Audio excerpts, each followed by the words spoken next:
ladies and gentlemen, welcome back to the survival horror. What happened last time? Well, let the game take it away. Unless I was halfway through a chapter. Nope, take it away, game. On Resident Evil Revelations. Director O'Brien, I think I put it all together.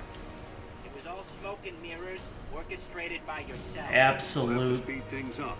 The absolute size of this man's brain. What do you mean? Well, you pretty much got it. Glad I'm not paying you for nothing.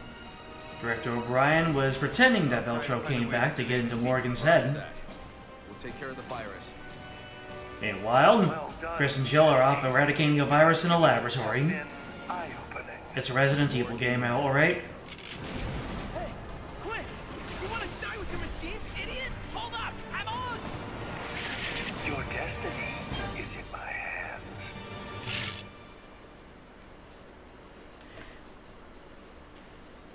I believe that the cliffhanger of the last chapter was that Morgan Lansdale, he showed an aerial view of the Queen Zenobia, so we don't know what he's planning on doing. He never got the hint. What a drag. Maybe he's already taken, Jessica. Yeah, sure. The only ship allowed in this game is the Queen Zenobia. Sure. We've been through hell before. It's nothing new for us. Yeah, just like old times. So, this is what Parker and Jessica were up to, while Chris and Jill were doing their thing. Unfortunately for Raymond, he kind of got some lead for his trouble. So, what's the plan? Get to the bridge, activate the bulwarks, and pray the ship stops sinking. Now that the power's back, we should be able to access the maintenance system. Okay. We should split up then. There's something Why would you do that? first. Okay, fine. I'll see you on the bridge. Where are you going? There's something that she needs to look at first. Where are you going? I want to look into what it is that you're looking into. Oh, you're just gonna do your What's thing. wrong? You trying to ask me on a date? You vixen. Okay, so yeah, I guess the thing was that the game intended for you to just keep on moving, while Jessica kept on doing her own thing, but eventually she just stops here and waits for you to leave, so. Alrighty. Needed to get to the bridge. I think the bridge is... Yeah, there's a, I think there are multiple ways to get to the bridge, actually, and there's no real wrong way to get to the bridge. There probably is a wrong way, and I'm gonna take it.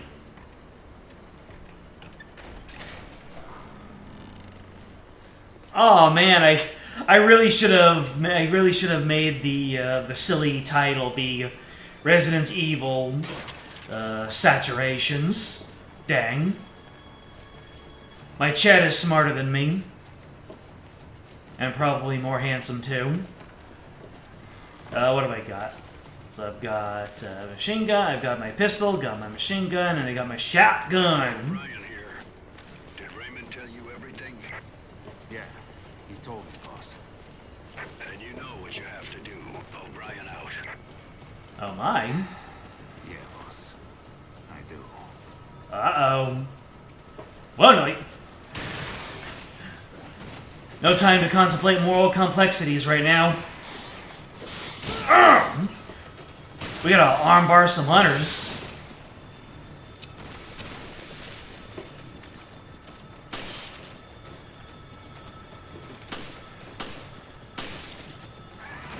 We're both kind of being disastrous with our aiming, aren't we?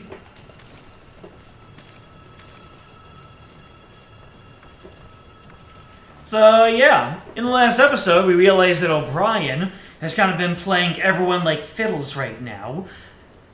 Not necessarily in a villainous way, but at the same time, he hasn't exactly been honest with us, and now he's telling Parker that he needs to do something, And whether that's good or bad, we have no idea. This is kind of giving me Resident Evil 1 Barry vibes.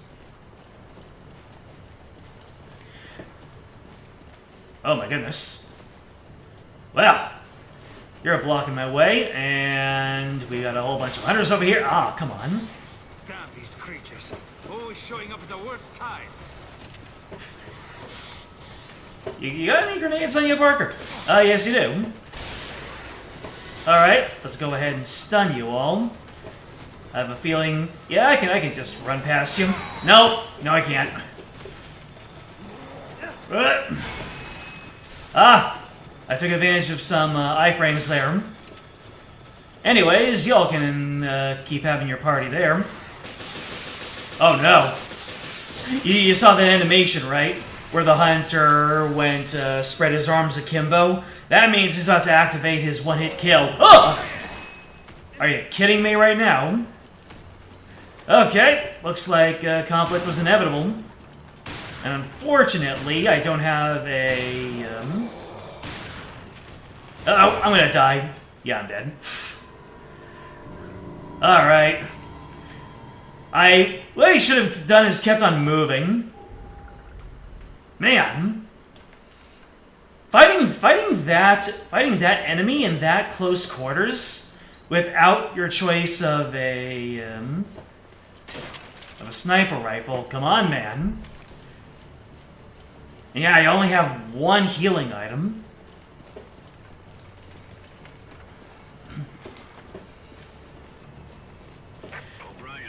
These side stories, they got fangs sometimes. And what exactly is it that I have to do? Yeah, boss. I do. Anyways, I got future sight now. Oh! I bet you don't. I keep on trying to scan these guys. Alright. Maybe the way to go about it is just blitz through.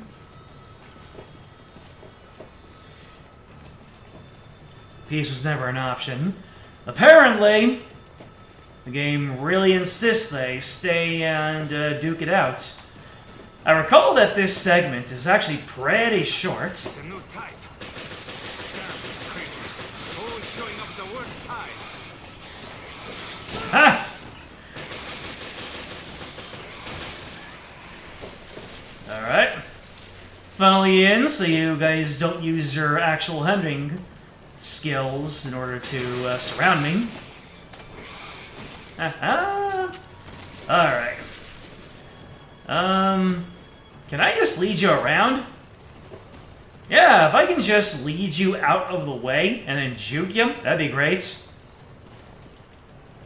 Actually, I think I can go halfway between my strategies here. Uh-oh. He is ramming. Oh, really?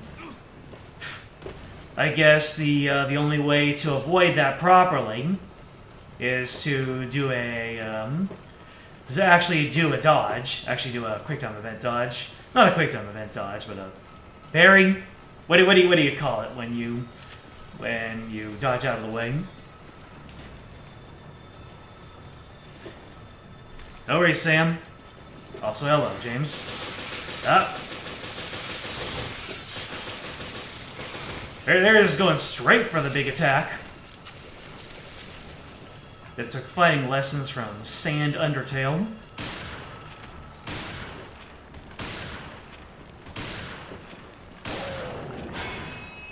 Okay, if you were about to hit me through the wall, that would have been some grade A cheese.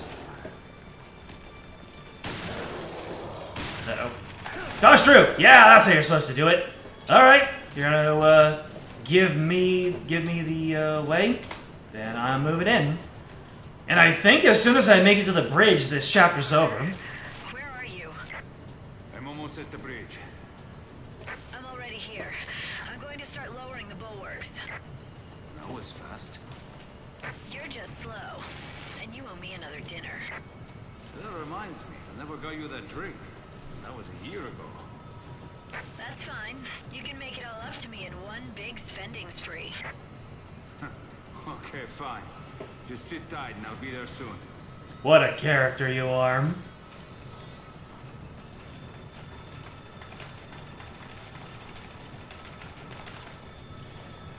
Yeah, we're gonna get up here. Are there any more enemies we're gonna fight? I think this is just it. Oh, no. I had to go forward. And this is like the most brief segment in the entire game. Hold it right there. Uh-oh. What has Parker figured Spies out? infiltrated the BSAA. Morgan's more.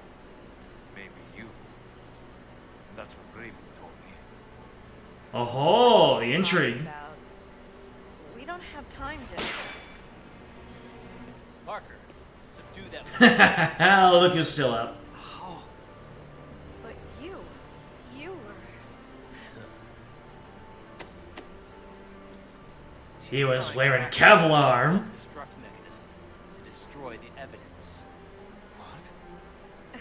Guys, this is getting out of hand. Not funny. Come on. Say something. Parker, it's me. I can't trust you completely. Not yet. Put your gun down, Raymond. Yeah, you're too soft. Don't be fooled, Parker. Suddenly we got ourselves a standoff. Ooh. Parker! Stupid men. Parker wasn't about to let Raymond get shot by Jessica twice. I knew O'Brien had a lapdog. I'll tell Morgan it was you. Jessica! Don't worry about dinner. Now we're even. I'm sorry, Parker. Imagine that. Go after her. But you, Raymond, go! Femme fatale is a femme fatale. Who knew?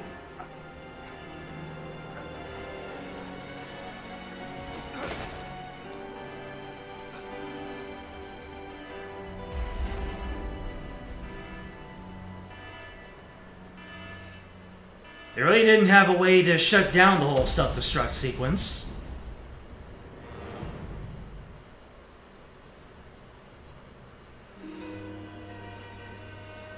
It only went one way. There's Alaris. Yep. Jessica was a snake in the grass the whole time, or more specifically, a mole in the organization. She certainly gave us the runaround, didn't she? She had some good one-liners. She was a good partner. Oh no! The ship's blowing up. They didn't even give us an escape sequence. But look at that. It's the Queen Semiramis fake out yet again. Well, the proud Queen Semiramis. She chooses death rather than suffer indignity. So that's what we were leading up to at the end of the last stream. Self-destruct sequence initiated. All personnel evacuate immediately. This sequence cannot be aborted. Repeat. Checkmate. It appears my bright young assistant has made the last move. Now, have I made things clear to you? Clear as day. Now we finally have a target. Start counting, Morgan. Badass. Not the most original last words, but best of luck, gentlemen. And lady.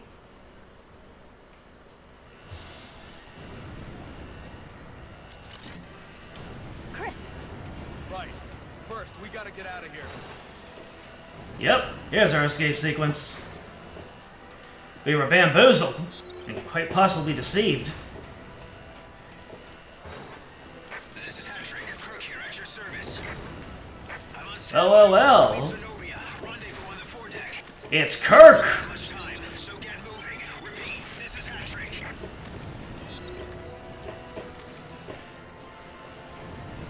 I'm sure Kirk will live a long, full life all the way to the end of this game.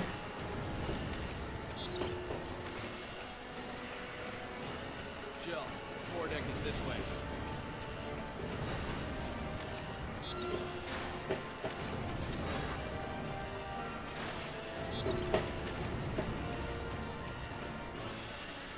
If you couldn't tell, Kirk is a helicopter pilot. He's coming in, and he's gonna try to extract us. Hey, I'm trying to scan here. Explosions have started. We're out of time. I'm jumping down. How many times are we gonna say we're out of time in this game? Uh-oh. It's a swimming sequence. Oh no! Wait. Yeah, there we go. I got my custom parts. Let's get it. Pretty quick sequence there. Easy to miss them. Wonder which parts those are.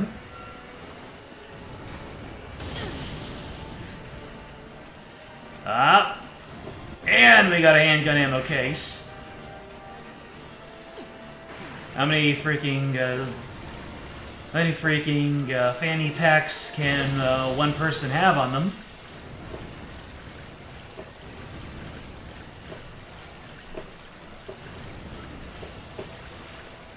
Anything over here? No. Nothing to scan. Jill, this way.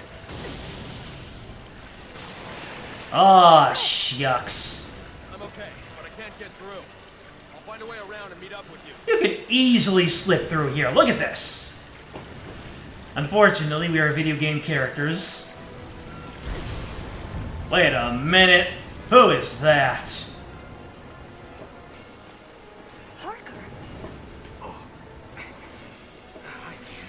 Hi, Parker. You doing okay, buddy? Can you stand, Parker? Thanks, Jill. Ah, yeah. Look at all this ammunition I've got. She's working for Morgan. Jessica. But she was so charismatic.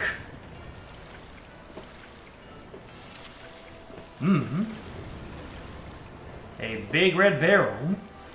Wonder if they're gonna force me to use that.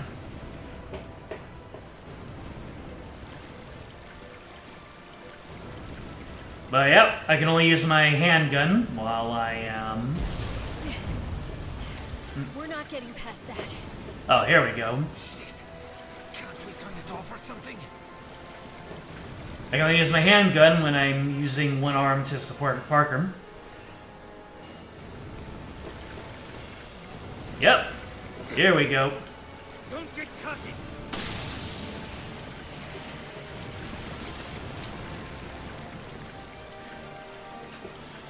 Jill Valentine, master of the one-handed handgun reload.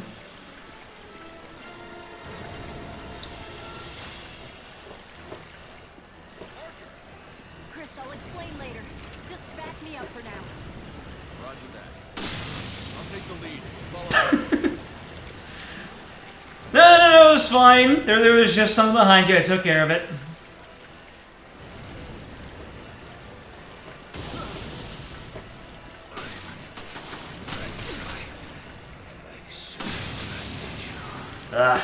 The game actually enables acceleration while I'm in this particular configuration. Good job tanking all those explosions, Chris. Appreciate you.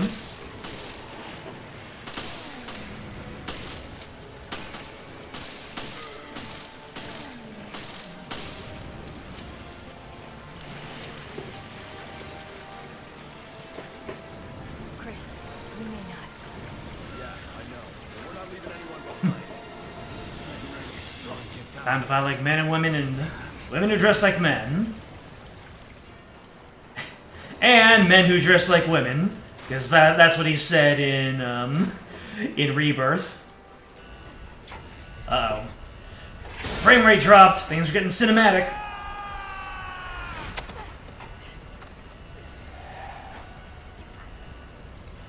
Chris, help me out here. Parker! There we go. Chris should be able to pick him up all by himself. Just not my night. Give us your other hand. Damn it! That look of sheer concentration on Chris's face. See you guys.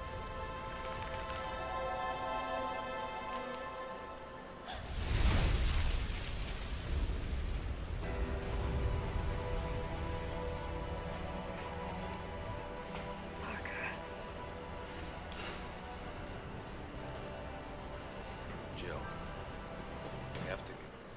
Whoops. Oh. The spacebar skips past cutscenes. Well, there wasn't much left anyway. They just announced to us that there were 4.5 minutes left. That's all that we really missed. All right, let's see here. Oh no! You stay right there. Oh no, I can't let you stay right there. Hey.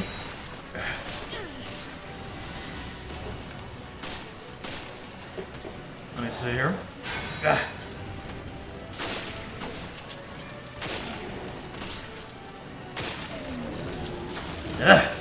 Stay down. You take care of that guy, Chris. I will turn this and let us keep moving. Oh, there are long range guys. I think there are.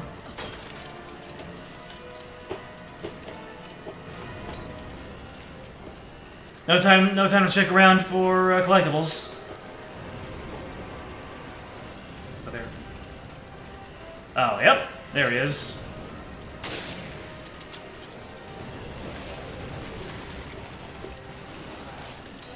Oh no! It's the orb, buddy. Unfortunately, I've learned your weakness. Getting shot in the face.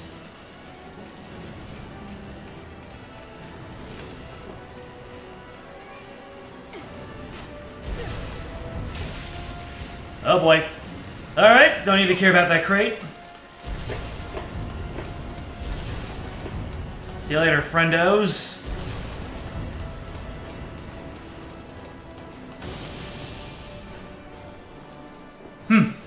That is true. This might actually have been part of the catalyst that made him work out a whole lot more.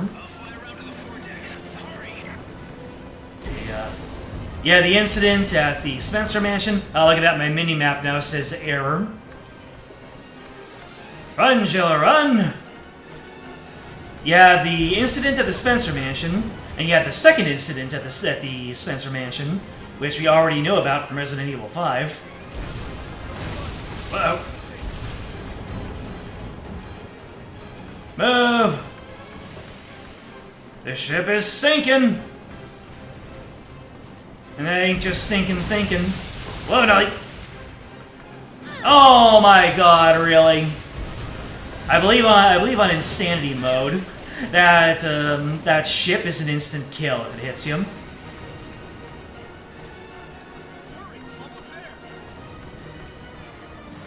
Can you imagine if that crate that I left behind actually contained some illegal custom parts?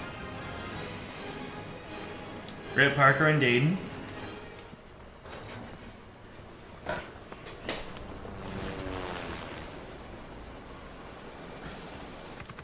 Hurry up, you guys!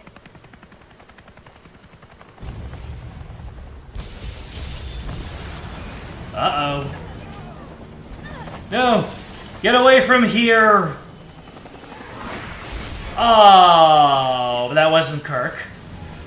As you could hear, that was a different pilot. It's so rough to be a helicopter pilot in Resident Evil. We'll worry about the helicopter pilot later. Oh yeah, the next chapter is just purely a boss fight, I think. Tangled webs. Complete. This game is giving me a lot of sass in the rankings.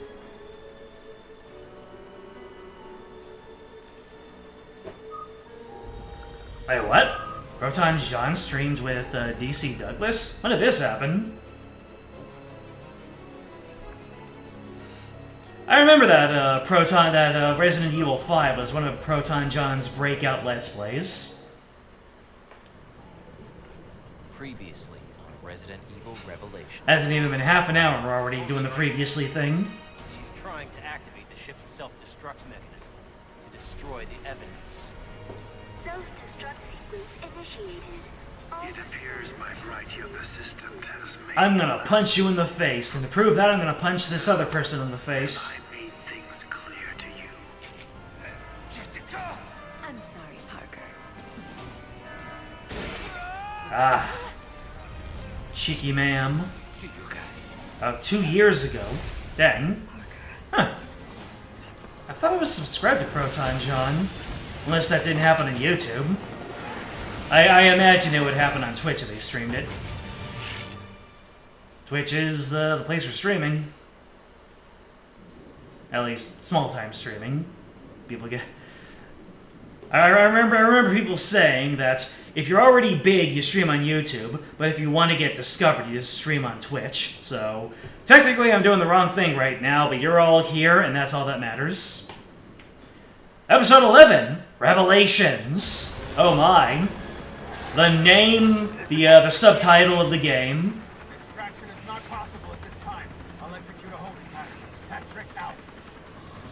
Smart. Don't get within range. Yeah, he streams on Twitch. That makes sense. You think I might get a better audience if I did some Twitch streaming now and then? Alright.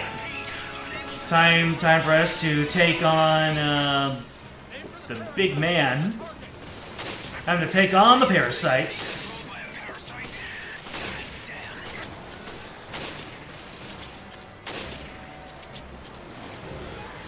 You know what would have been great?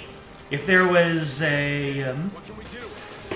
if I had access to those 2 rocket launchers I had before, that would be great. Well, not 2 rocket launchers, that 1 rocket launcher. That would have been really helpful.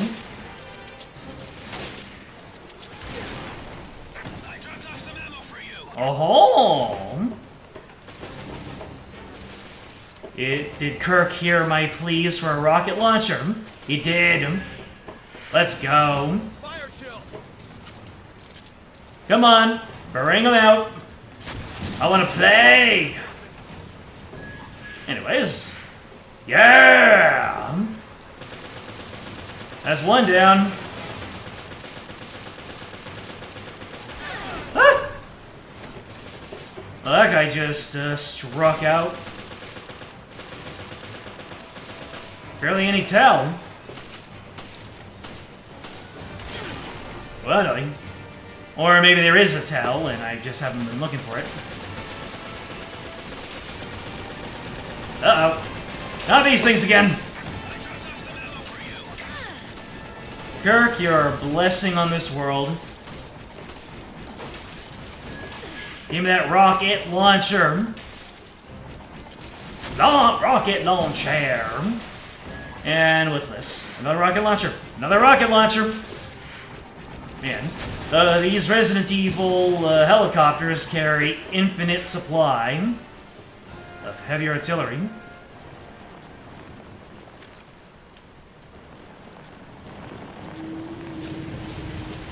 Schlump.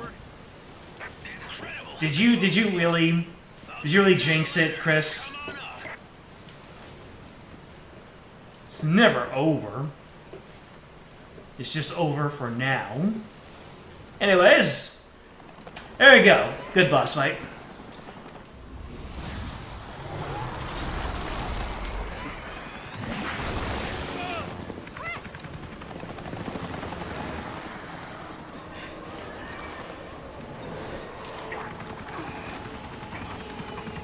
You had to jinx it, Chris.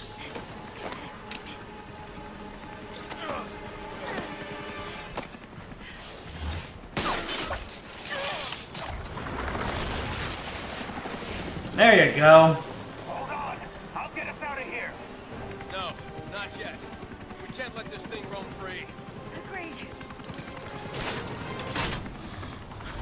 As if having like 4 rocket launchers on board wasn't enough. We've got turrets! We can't hit it from here. Take us closer. I'm in it just fine. Trust me. Get good, Redfield. Okay, fine. Hold on to your seats.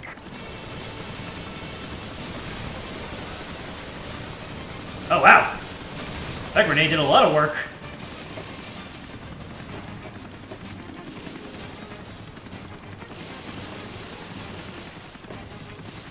Yeah, we got the parasites.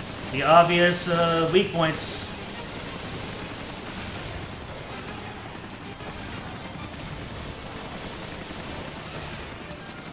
How many of these dang parasites you have in you?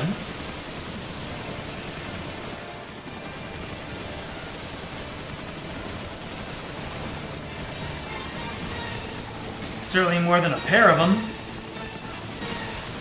Yeah. These turrets can overheat, so when you see me stop firing for a little bit, that's why. The gauge in the bottom right, that indicates how close my turret is to overheating. And these things can take so much punishment in Infernal mode. It's whacking.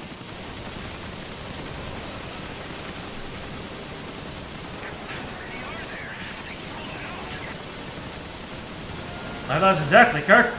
Oh no! Wow, did Chris actually have my back there? Nice. Watch out!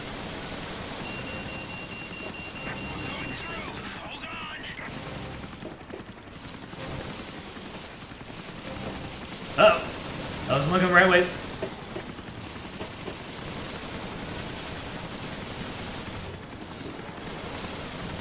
Take it easy on the acrobatics, Kirk. You need to line up a good shot.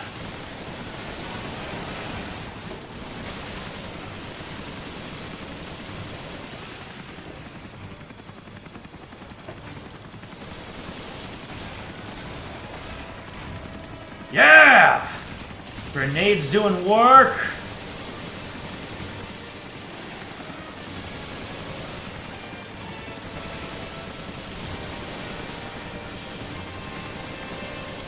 Focus. Focus. Cool down. Oh, look at that.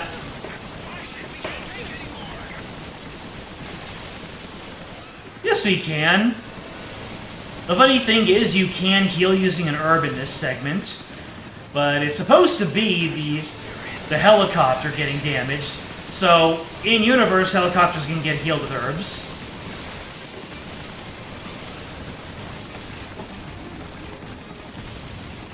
Uh-oh.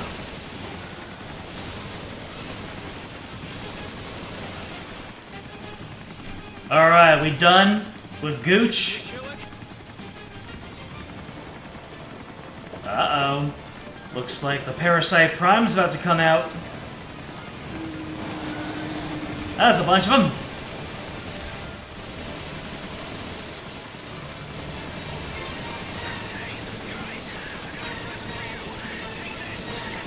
Kirk was waiting.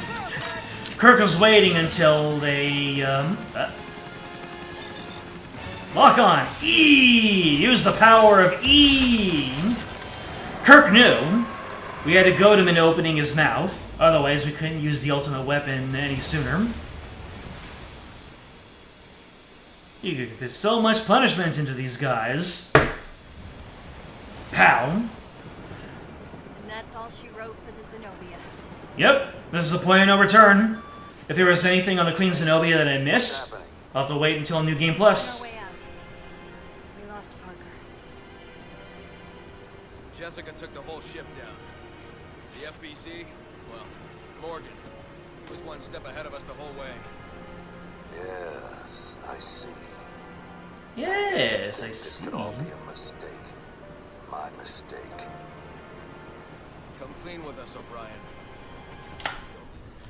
Oh, come on, I hit space again. But I think that was the end of the cutscene anyway. O'Brien says, "Okay, yes, I'll be honest with you, and I'll I'll tell you the whole truth about what happened on Terra Grigium. I think that's what it was. Hold on a second. Let me look at my let's see. Let me look at my navigator to make sure I didn't skip over anything. Resident Evil Revelations Chapter 11. That's really risky. That's just so crazy that you can just you can skip an entire cutscene by accidentally pressing the space bar. Come on, man. Okay, let me see. So we have that. We beat the monster. It all started 1 year ago in Terra Grigium. Oh, really? Let me see here. I think that, yeah. O'Brien says it all started 1 year ago in Terra Grigium. But let's see what happens when we go next. I think, yeah, we're good. It all started 1 year ago in Terra Grigium.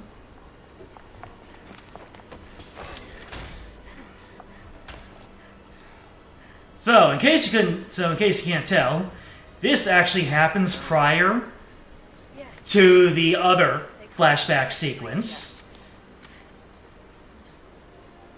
So, the flashback sequence that we had with Parker beforehand, that happens after this. So we're going to see a little bit more that led up to the events in the prior cutscene. So, yeah.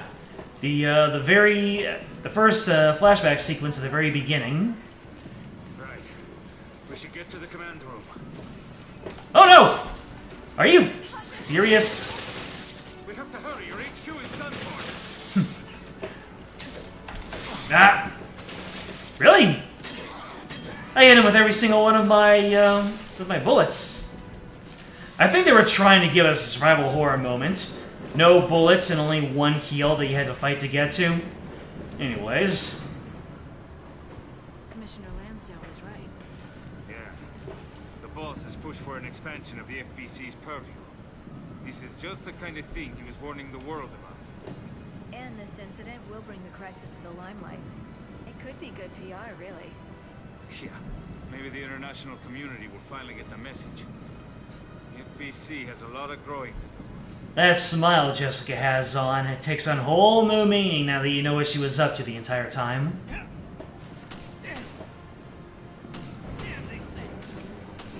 Oh, I had my handgun too. Sheesh. Whoa.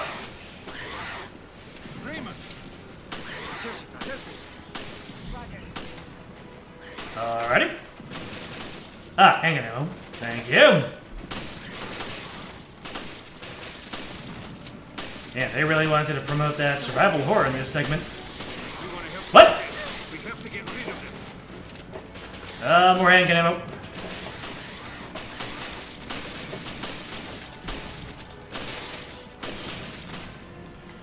Oh.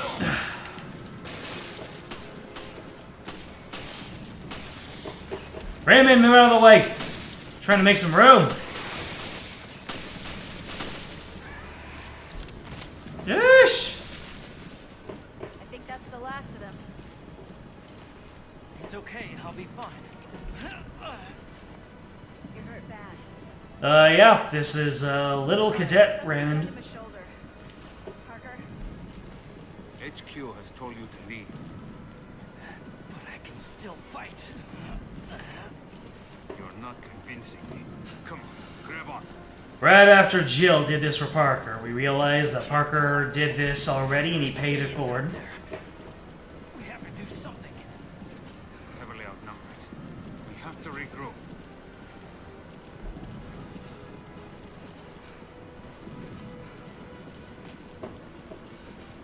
Let me see here. Ah, we can't mantle. Yeah, can't let Raymond force himself over this. Can't mantle or carrying somebody.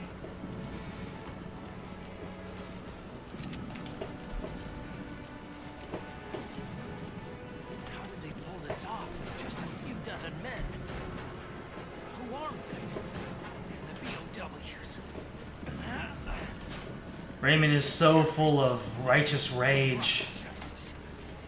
Blast it. Blast it!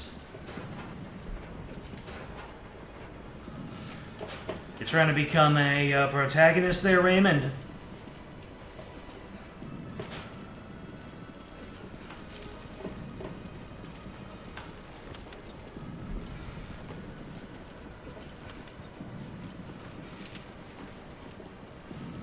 Am I going faster when I go diagonally? I think I am. It's all right. I can buy you some time. Come on without me. You're too young to play hero. Earn some stripes before you get yourself killed. You got that right.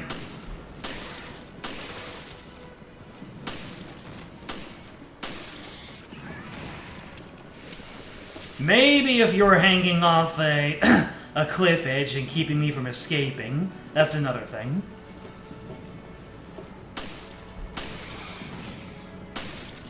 I don't even think I can melee people when I'm escorting.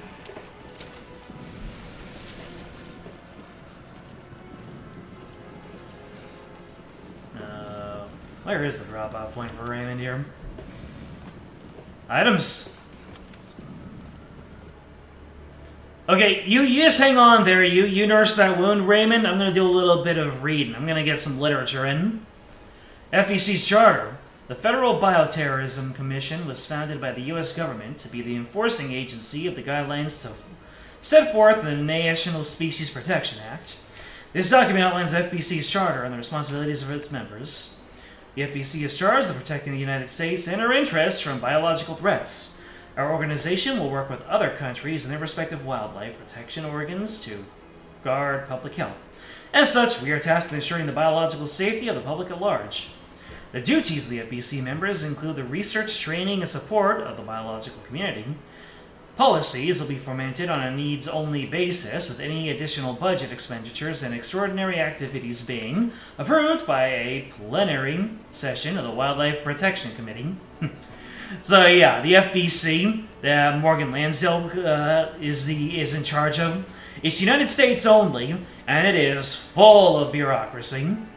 The FBC chair is selected by the Wildlife Protection Committee. The chair's duties include complete oversight of the FBC and coordination of all activities of the respective U.S. cabinet officials. The FBC chair is the final overseer of the National Animal Protection Community, the NAPC. All members of the National Animal Protection Community are entitled to request help from the chair, including the Secretaries of State and Defense and the Director of National Intelligence. However, the chair has The chair has final authority in all matters of national biological security. So yeah, whoever's in charge of the FBC has a lot of power. Maybe a little bit too much power. Wonder if that'll ever come to a head. What do you think? What do you think, Jessica? You think one person having that much power of the FBC will be dangerous? What do you mean, for you? Do I put you down here? No? It's a little bit further? Alright. Sidewind it.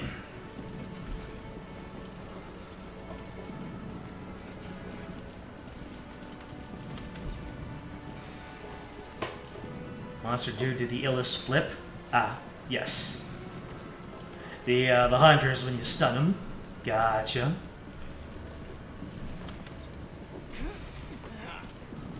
Not good.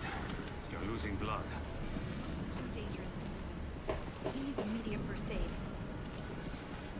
Immediate first aid. Immediately.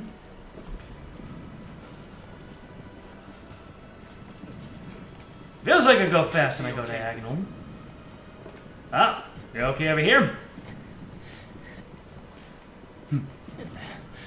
Block this door, please. Med units on the 4th floor. We might find something to bandage him up. We'll be back, Cadet. Don't go anywhere. He'll be okay. Alright, let's go, Parker. Hey, heals. I'll take that. I'll take this too.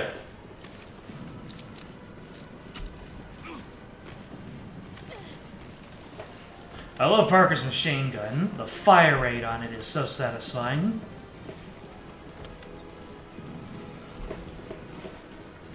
Unfortunately, I don't have the most ammunition for it.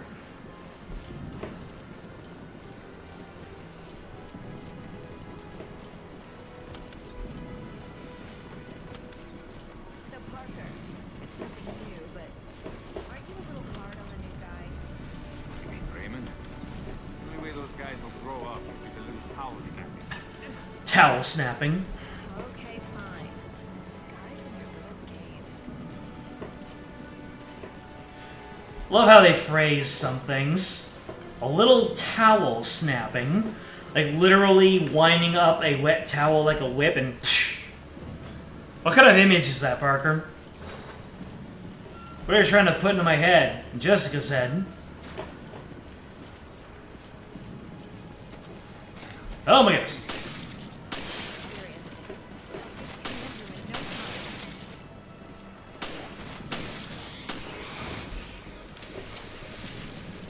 No time. Man. My memory of this game is all based on hard mode and insanity mode. So when enemies go down in only a couple of bullets, I think, oh wow, okay, that was a lot easier than I imagined. But then you have the bosses, like the Skag Dead. That unit should be down here. Then again, this whole thing is scripted, for the most part.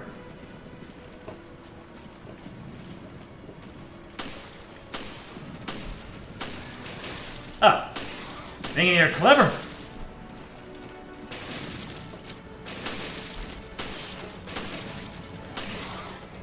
The ease in which I stun enemies is also something specific to normal mode. In a tougher difficulty, they would not be so easy to take out. Ah, you see that critical hit? That big burst of light on when I hit him? That means I dealt extra damage. Like, multiple times the damage.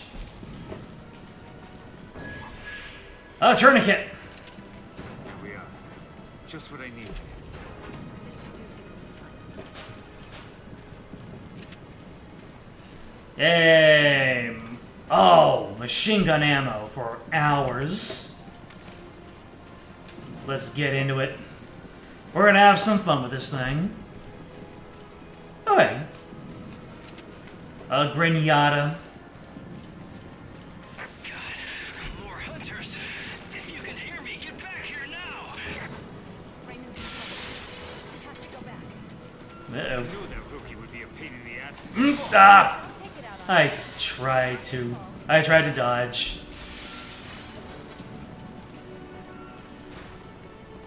Shattering windows means hunters. Oh no! Can you not?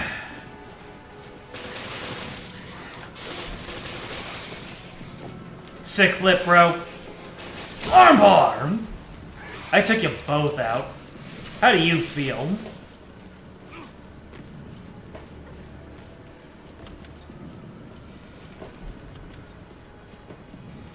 I'm surrounded. I don't know if I can. Listen to me. Oh no. You think Raymond's gonna make it? I order you to stay alive. We're coming. An armbar can one-shot these things. Truly, they're not hiring enough professional wrestlers in the FBC.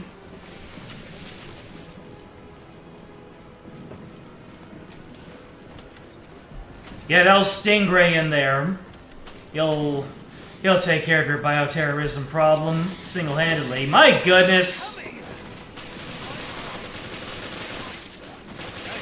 on good there. Leave the fighting to us. We'll show you how it's done. Alright. Took care of some of the more intense situations there.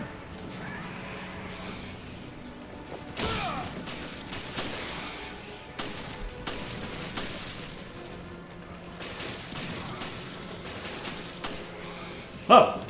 Jessica actually took that boy out. All right. Safe and sound. Now we can take care of our little cadet. How bad are you hurt? All right, cadet. Now you owe me one. I get it. want justice served. No more heroics. End up getting the whole unit killed.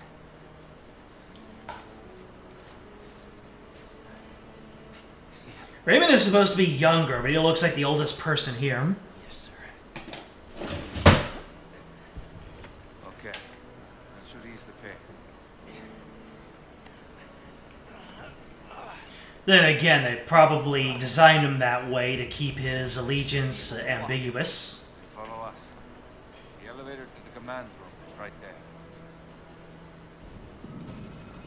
They gave him this fierce appearance so that we couldn't really tell, based off of looks alone, whether he was in the right.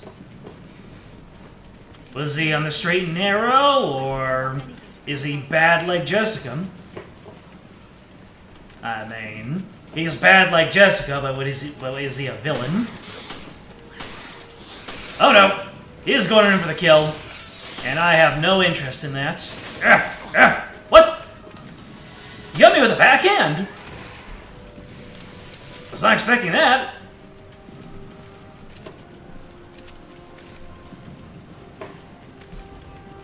More machine gun? Yeah!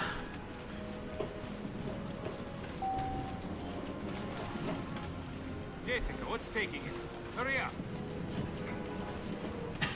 She was helping the cadet get in. Come on, Parker. Something is off. What now? Think about it. The delivery and dispatchment of these POWs. It's too professional. And how did they manage to evade the FBC's vast intelligence network? It just doesn't add up. Unless somebody wanted this to happen.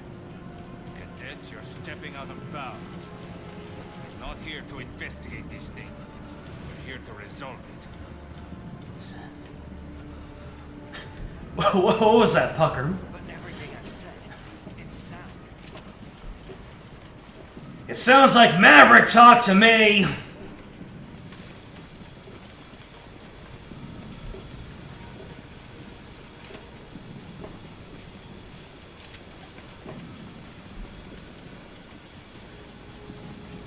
Well, this area looks familiar, doesn't it? Just keep our cadet alive. It's the beginning of the previous segment.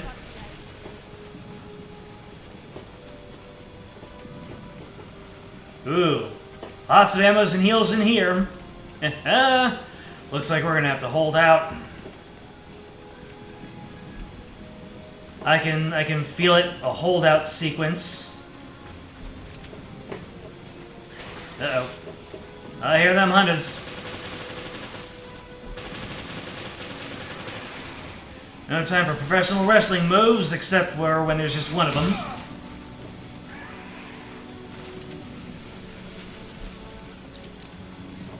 Man! This area is armed to the teeth. Who left all this stuff here?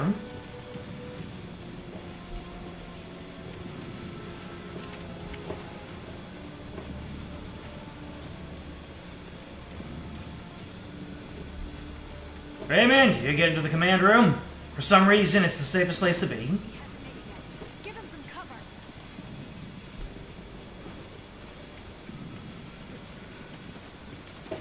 We'll What? take care of this. Then we'll find shelter in the command room. Yes, sir. I'm on my way.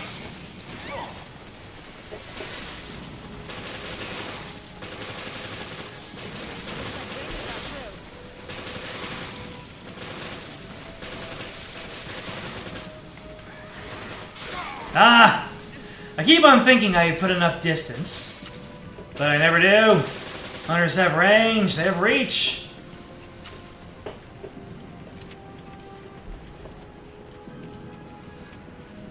That should be the last of the hunters. I would hope so. Let's hit the command room. Let's hit the command room. Okay. Urgh. He hit the command room. Yes, I understand. And I can hear you just fine. That is simply splendid news. Everything is in perfect order. Enjoy the rest of the celebration on the Queen Dido, Norman. Oh. Morgan, you intended for the virus to break out on our ship? Well, we've certainly been had. I'm not done yet. You still have an important purpose. The ship serves as a controlled environment, and the data on your mutation will serve a venerable purpose. And a nice guy.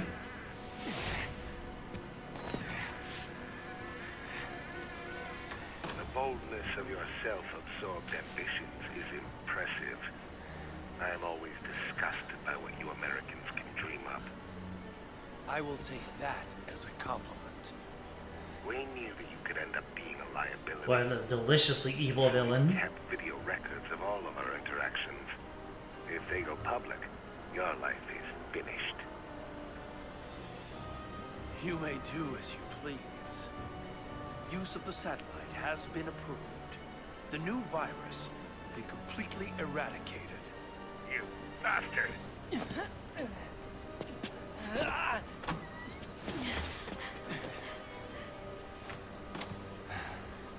And now we get to the beginning of the first flashback. Full soon shall thou be where thine eye shall answer make to thee of this, seeing the cause which reigneth down the blast. He actually quoted a different part of Dante. Oh, and by the way,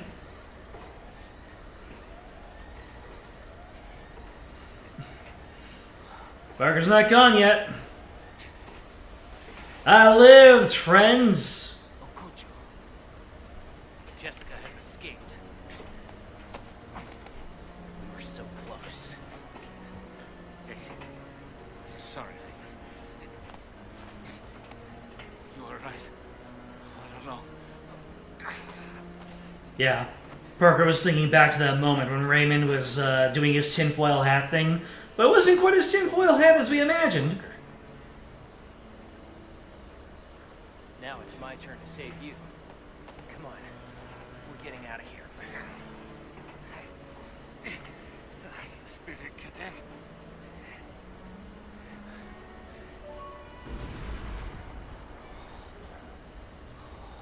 Friends to the end.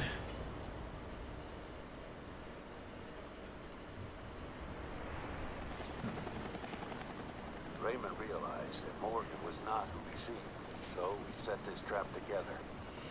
Yeah, quoting Dante in a very ominous way kind of puts suspicion on you. The mountain hideout, the coordination of the ships, all to put heat on Morgan. But sir, couldn't you have at least told us? I couldn't risk it. Not with a mole inside the BSAA. Jessica? My apologies. All that work, in both the Zenobia and the Semiramis. Yeah, I know. But I haven't given up yet. Keith and Quinn, they've left us with an ace in the hole. The data analysis they sent us, the results are in. Well, what were they? The send was successful. Veltro made use of 2 sister ships in the Terra Grigia panic. But there was a third. There's another. Final queen.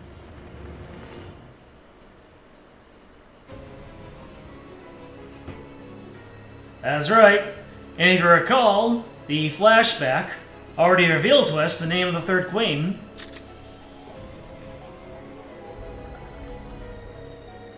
So, remember when Keith and Quint were carpet bombed by the FBC at the end of their action sequence? And afterwards, it went into O'Brien's office, and he said, "Oh, what a disaster." Well, if you looked in the background of that scene, you'll see that the red bar that indicated that the transfer had been halted, it turned to green again, and then the transfer kept on going. So, even though the facility was decimated, it seems like the computer was able to resume the transfer.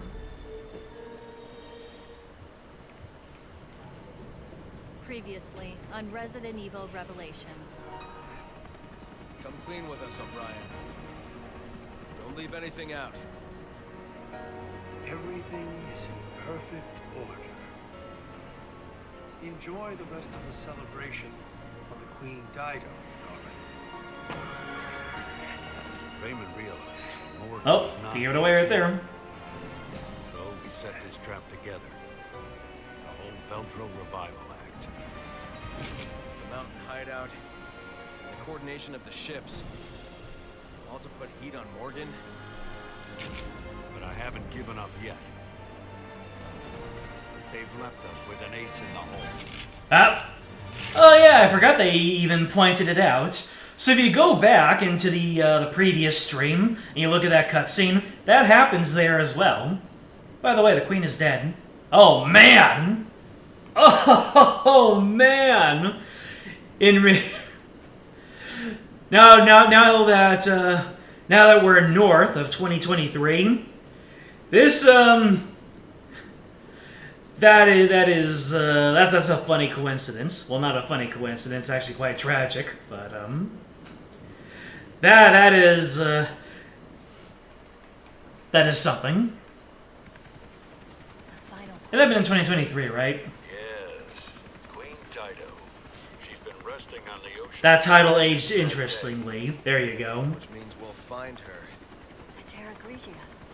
Exactly. We have a responsibility to see this mission through. O'Brien out. Title aged like milk. Exactly.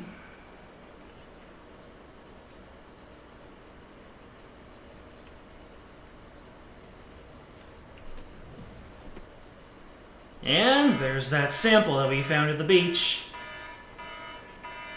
But what's going on? Everybody freeze! Up! Your heads in the air! Oh no. The FBC is infiltrating the BSAA. Not infiltrating, just outright storming it. Morgan Lansdale. We're taking this show over. The BSAA is hereby under the direct supervision of the FBC. Wouldn't that be an international incident? You are under arrest for collaborating with the terrorist organization Veltro. Well, I guess he had suspicions. Chris, Jill, you're our only hope.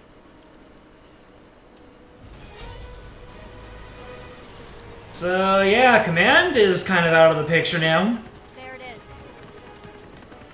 It's just up to Chris, Jill, and Kirk. And the Queen Dido. Don't forget, Kirk is a member of the team here.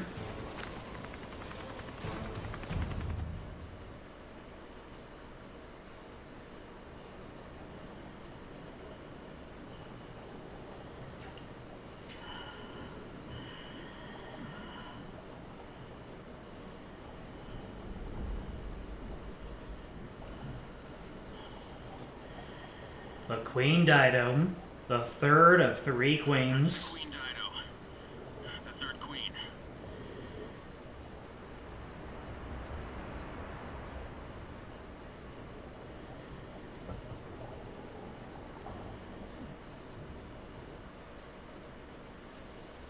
Who's ready for some touchscreen minigames?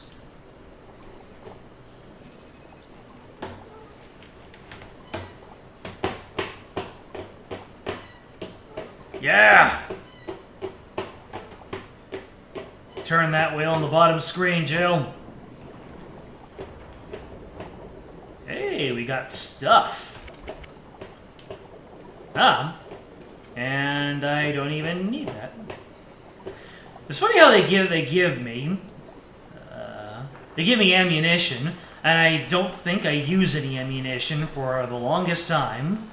So it's kind of a restocking situation. Almost. It's quiet. Like time itself has stopped. Blobs we found on the beach. They came from here. That explains why Morgan cordoned off the area.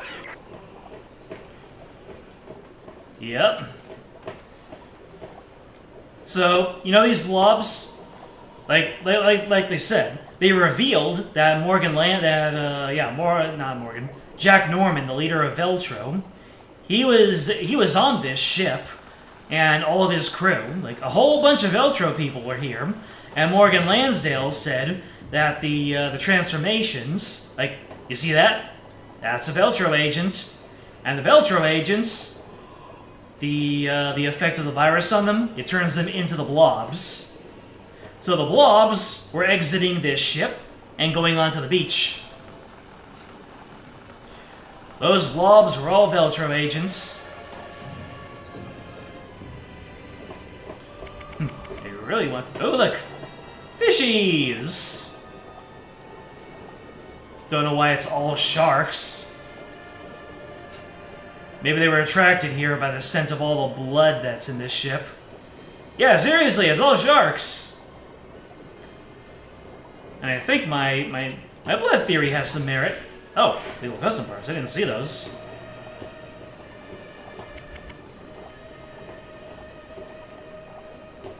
A nice, chill, relaxing swim.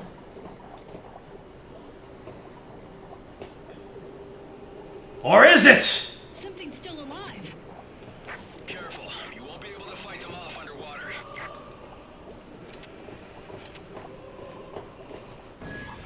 Oh. Jeez, I keep on finding things on the floor that are below me.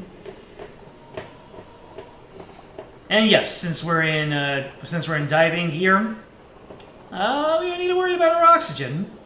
It's very nice of them.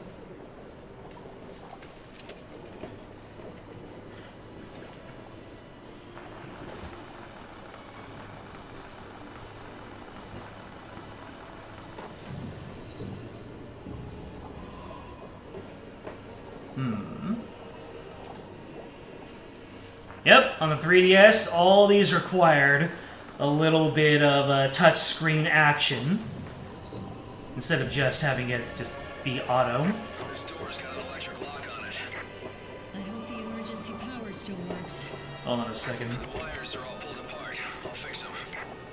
Okay. Uh-oh. Let's see if I can get the power going.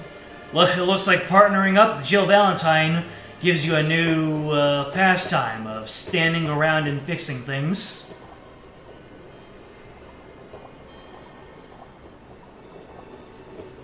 You either stand around and wait for things to turn up, or you stand around and fix things. What? Are you kidding me? I wasn't even on the other side of that. No, I don't accept that.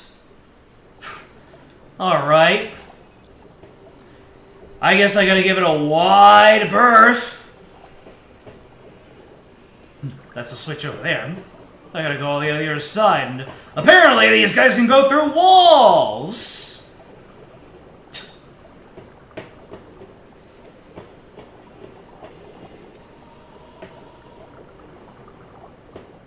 I'm surprised you didn't snatch me up right there.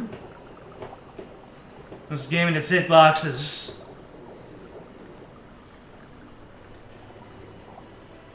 Let me see here. What's the order? I wait for him to pass by, and then I do my thing. Yeah, then I go in here, and I hide away. I think that's the first time I've ever actually been caught by one of those in this particular sequence. Every other time, the game operated properly.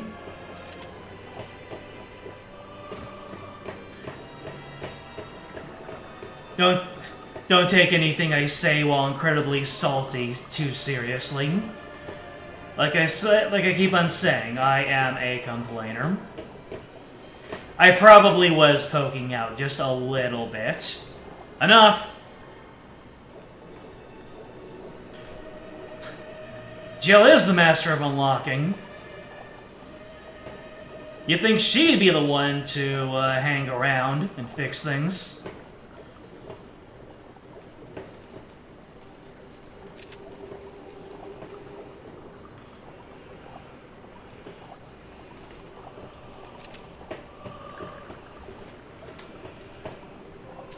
There we go. Jill, the door's open. Okay, on my way back. Okay, but that didn't count. That didn't trigger their trap card. Alright. I think that's the first time I've ever seen that death sequence, too. I don't think I've even looked it up. That was close. A little bit too close. So close that it happened. Okay, let's move in.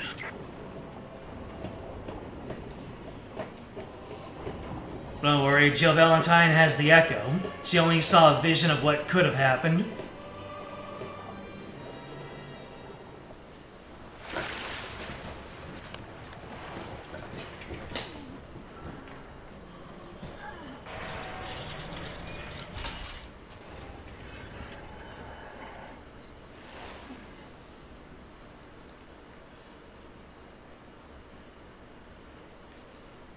There's still air.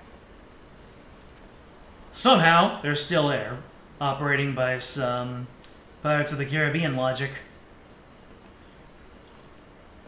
Who's that? He hasn't been dead for long. Body's still warm, it would seem. It's FBC. There's something in his hand.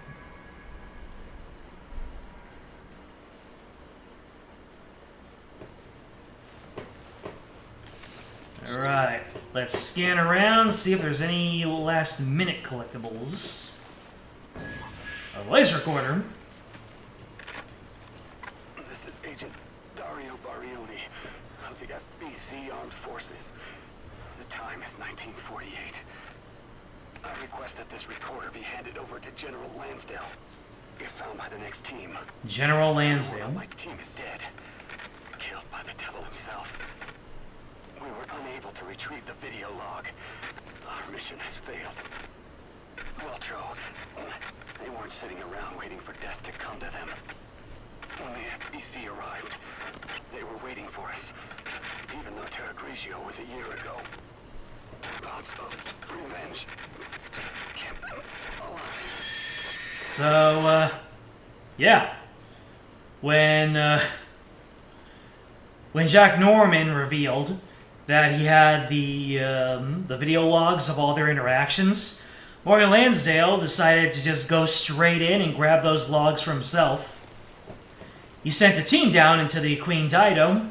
Unfortunately, it seems like the devil himself killed all of Lansdale's men. And then look at this, the interior of the Queen Dido looks exactly like that of the Queen Zenobia and the Queen Semiramis. Makes sense. You stay there. Give me some of your percentage. Good dog. It's a funny looking dog.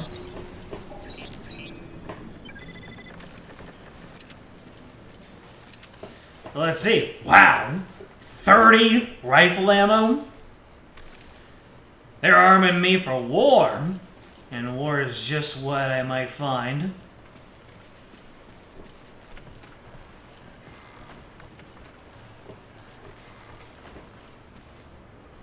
Oh my god. Kafir Tokush, 1986 to 2005. A martyr who died for the Veltro cause.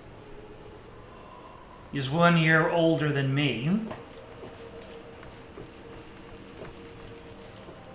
In 2005, that would mean he's... Wait.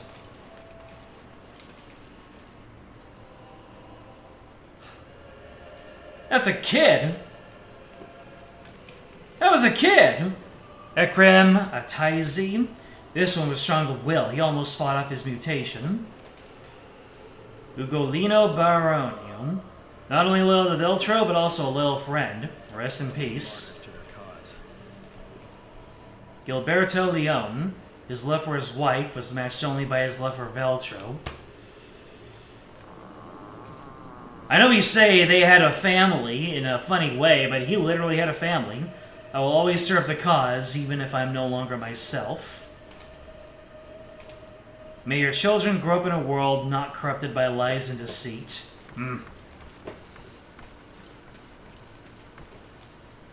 Is it really a world without lies and deceit if lies and deceit are used to destroy the lies and deceit?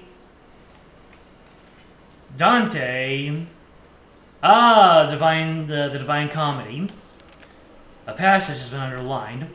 How will the rain maketh them like unto dogs? One side they make a shelter for the other, oft turn themselves, the wretched reprobates.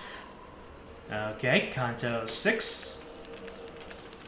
There's something written at the edge of the page in sloppy handwriting. Those who offer their lives to the doctrines forever walk the path of the great Jack Norman. Yep, Jack Norman was the leader of Eltro. Or is he still? I mean, he was down here talking to Lansdale during the Terra Grigia panic.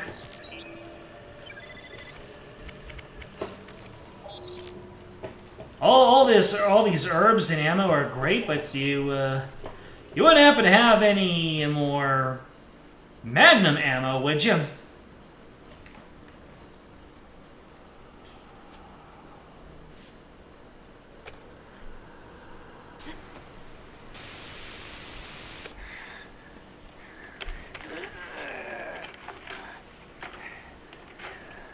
Yep, and there he is, Jack Norman. It's already deep below the sea. There's no escape, no chance. If you recall, that was the masked gentleman who sent the threatening video. He was the guy who turned those guppies into jaws. So, masked person on the Zenobia ended up being Raymond. The masked person on the video ended up being Jack Norman. And Raymond looked like a masked person, just to throw everybody off. Accept our wrongdoing and transmute our flesh in remembrance of our sins. Come.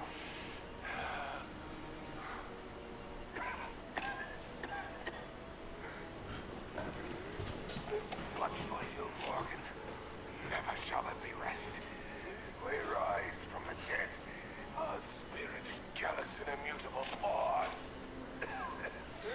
I can see why Morgan Lansdale was kind of paranoid and really jumpy at deploying the ultimate solutions. We shall become guardians of the truth for as many years as it may take. Did you hear that? Anyone else who might come in here? You grab this PDA, and that will solve all your problems. This PDA right here. I'm pointing at it. Alright. They give me a lot of machine gun ammo. Well, if this is... I think that the final boss fight is... No, wait. Is it? Over there? Let me see here. Let's take a look at what I've got. Damage 5? Let's go. Charge shot 2. Long magazine 4. Charge shot 2. Another one.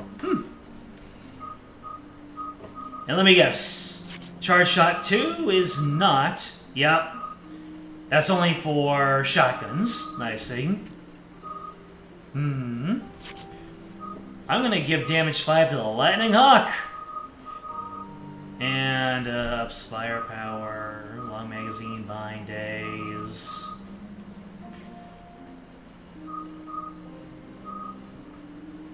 Ups capacity, I see.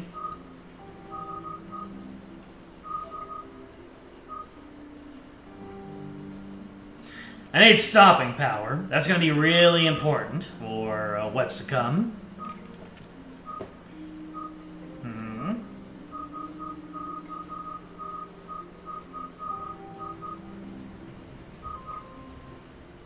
Nope.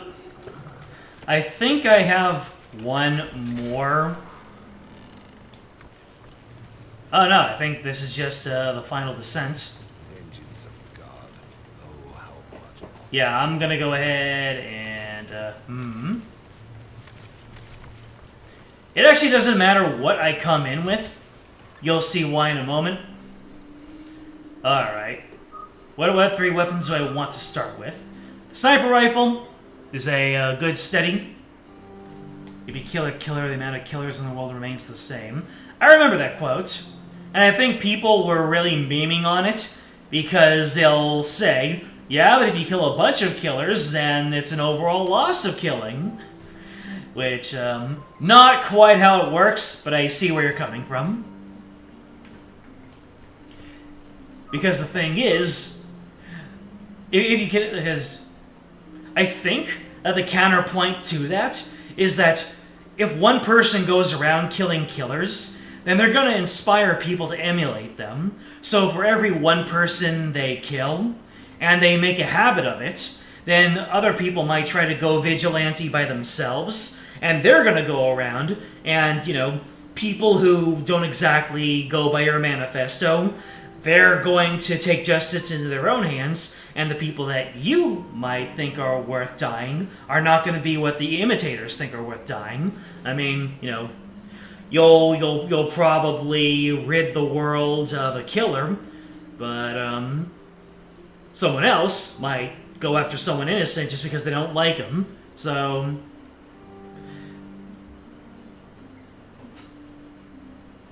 I see what you're saying, but it's about the principle of the matter. We don't want to make a world where killing is the answer to all of our problems, because, you know, if a better world, well, what am I trying to say? If people start to believe that we can make a better world just if the right people die, then that's just gonna inspire people to try making that happen a whole lot more, and that's not the way to go about things. The justice system, regardless of how flawed, is the only way to stop the world from devolving into chaos.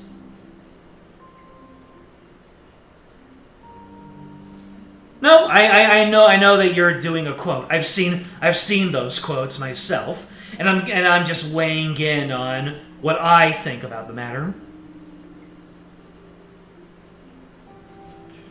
All right, let me see here. I want to bring. Let's see. So, I think I'll leave the M3 behind for now. Yeah, I'll leave the M3 behind for now, and bring the L-Hawk in. The AUG, I think I'm gonna give it all the stopping power. Yeah.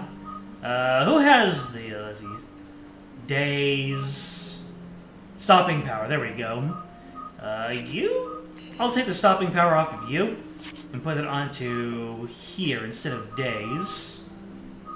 Oh, here we go. There we go.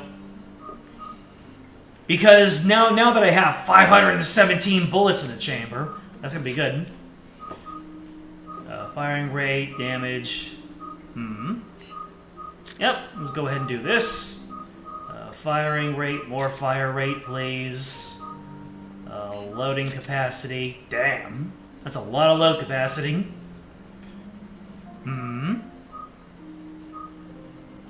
But do I want to put load capacity on my sniper rifle?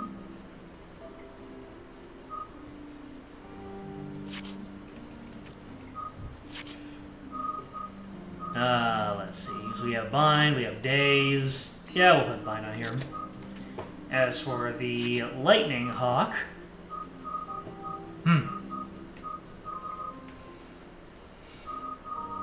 I'll give it fire rate. Alrighty. So now I'm coming into the battle with the lightning hawk, my machine gun, and a sniper rifle. I don't know how much capacity do I have now. 16. I don't think there was any more. Yeah, I don't think there was any more that I could go in with. Anyways, everyone, turn up your volume. Get your headphones.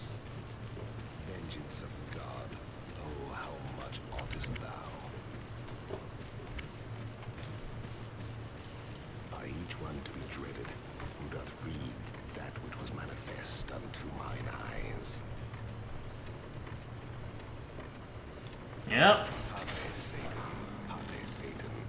And there he is. Jack Norman. Let's just see.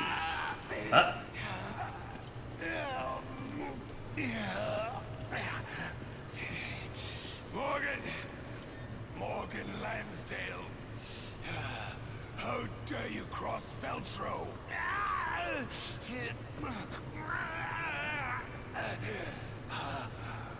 As you can imagine, being injected with virus makes you a little bit delusional. And you see any moving alive person as the person you hate. This is what you seek, is it not? Indeed, this little machine contains the truth. Oh, the truth needed to bring down your entire charade.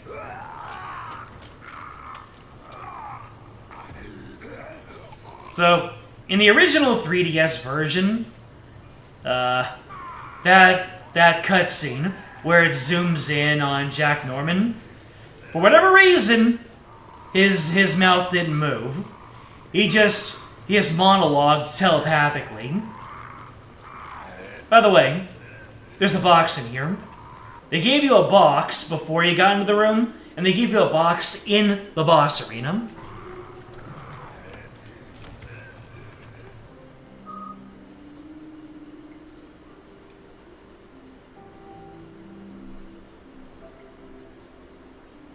What happens if I use the rocket launcher against him?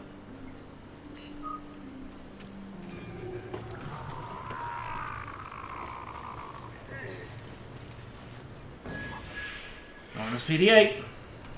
This is it. We got the evidence.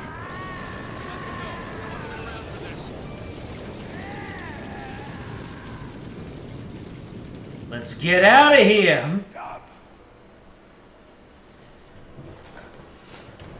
I'm surprised that Chris and Jill just didn't say, let's just put him out of his misery because he's mutating. Behold the terror which you have unleashed.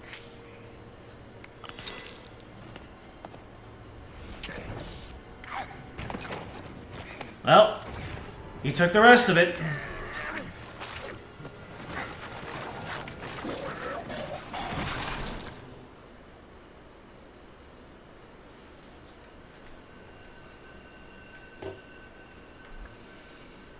Oh boy. I don't think he'll be amenable to just talking things out and letting us be on our way with our evidence.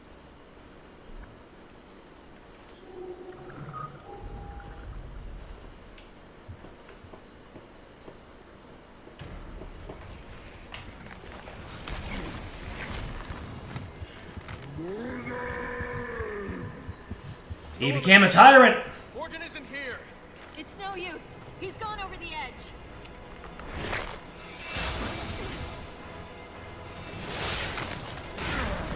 Now he has teleportation capability. Oh, I dropped my PDA.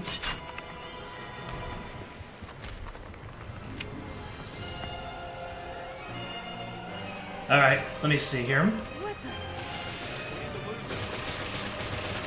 Alright, let me see here.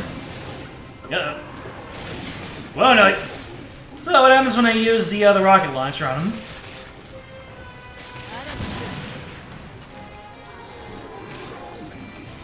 Well, that looked like it did some damage. Oh no!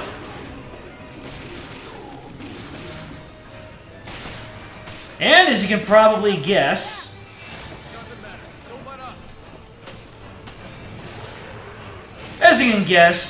that this heart of his is a weak point, and that big glowing orb on his back is also a weak point. Oh no! Jeez. Lightning Hawk, take it away.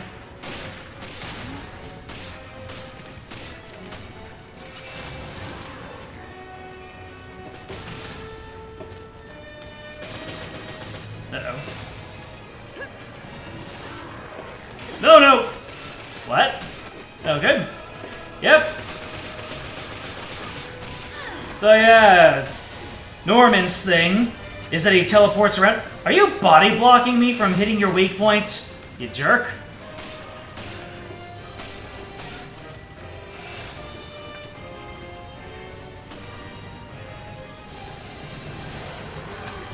Ah!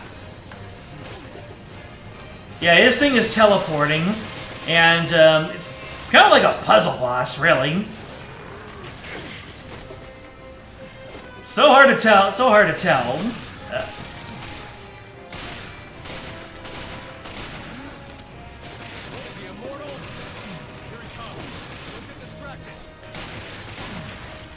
Oh.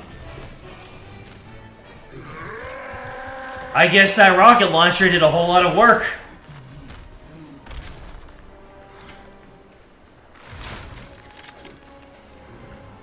Usually in Resident Evil games, rocket launchers are one-hit kills. Everything's finished.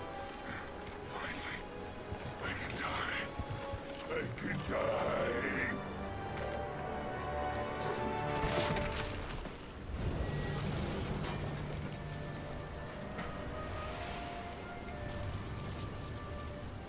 Well, rest in peace. The person you were before you created Veltro. I hope he finds more comfort in death than he did in life. Yeah. Hearing a little bit of sympathy from being the least of all evils. The means of dispersion? Or not the worst of all evils, or something like that. That is your delivery system. Very well. Now show me the goods.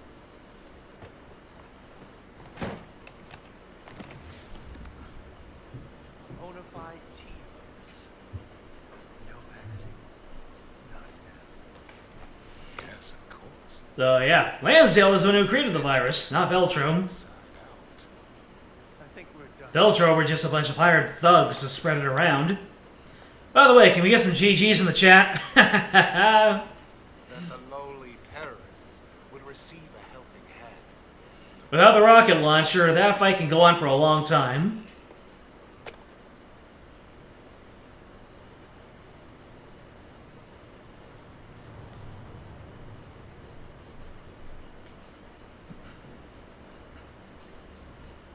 As you can see, it's not likely you'll be wriggling out of this one.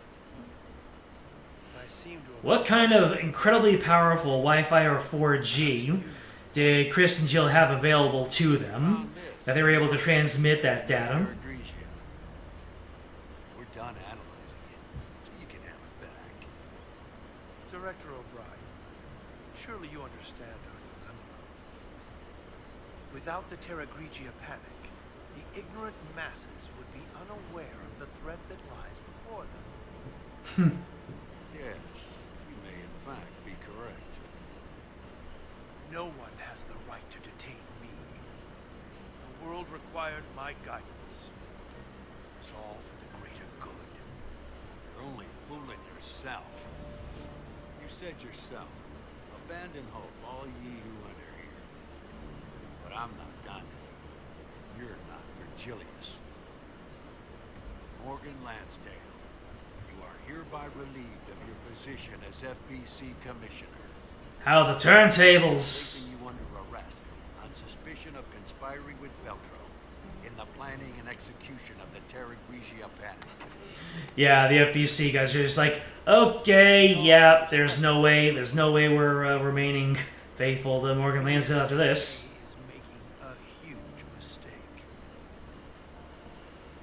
I can't be sure, but I think they're all referring to the events of Resident Evil 5.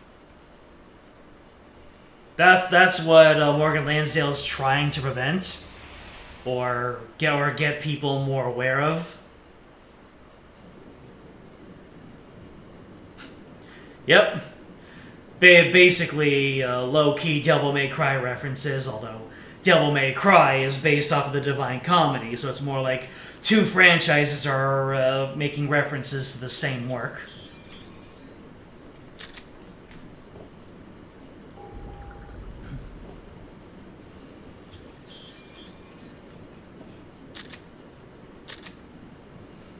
Yep.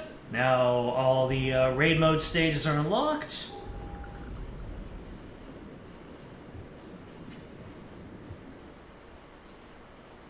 Hmm.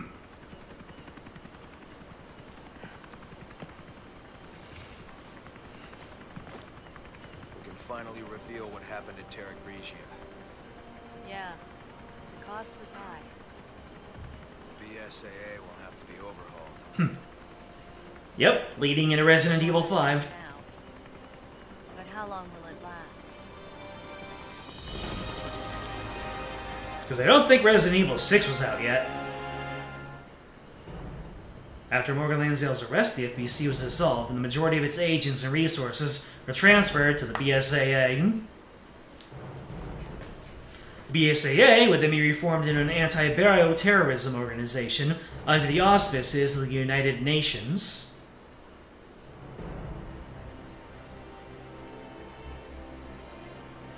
And look at who lived! You can't take out Peak. Keith is now a leading figure at BSAA's East African branch due to his accomplishments at the airport. Quint, on the other hand, continues to refuse promotion in any leadership position, but he still works at the BSAA main headquarters in the R&D department. He probably just got a huge pay raise. And look at who else lived! I mean, we already knew this, but hey, he's back into safety now. Parker was found adrift offshore of the Republic of Malta in the Mediterranean Sea and was rescued. But where was Raymond? After a month of medical treatment, Parker returned to his position as a special operations agent for BSAA's main headquarters. How did Parker get off of that ship?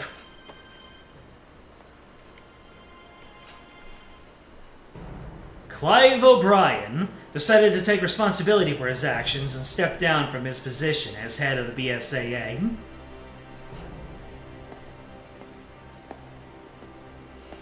Oh, this gets me every time. Everyone knows, even though he did a bad, everyone knows he did it for the right reasons. He's currently an advisor to the BSAA and is also writing a detective novel from the comfort of his own home.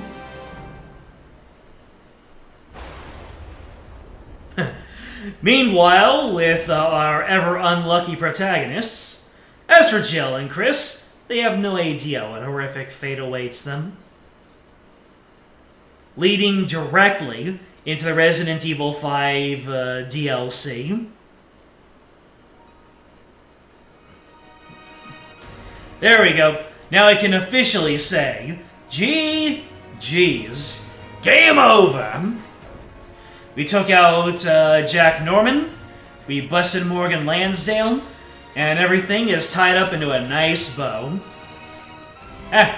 Jeff Wyndham, and the English translator. Wonder if they named the Wyndham shotgun after him. Everyone survived, yes! Because you know these games. You want to keep them. You at least want to keep them on the bench in case you want to bring them back for any reason. I wouldn't mind seeing Parker again. Quint and Keith, perhaps. It's too bad that this game came. It's too bad that they weren't able to tie this into Resident Evil 5 in terms of Keith. I imagine that Keith could have had some involvement in Resident Evil 5.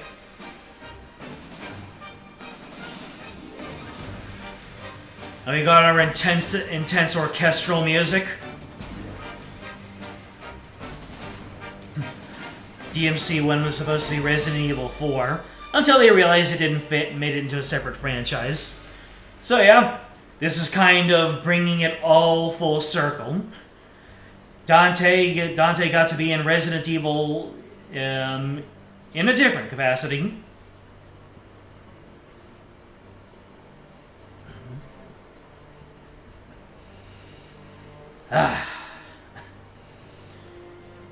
It's not exactly the longest game. It took me 3 streams to beat.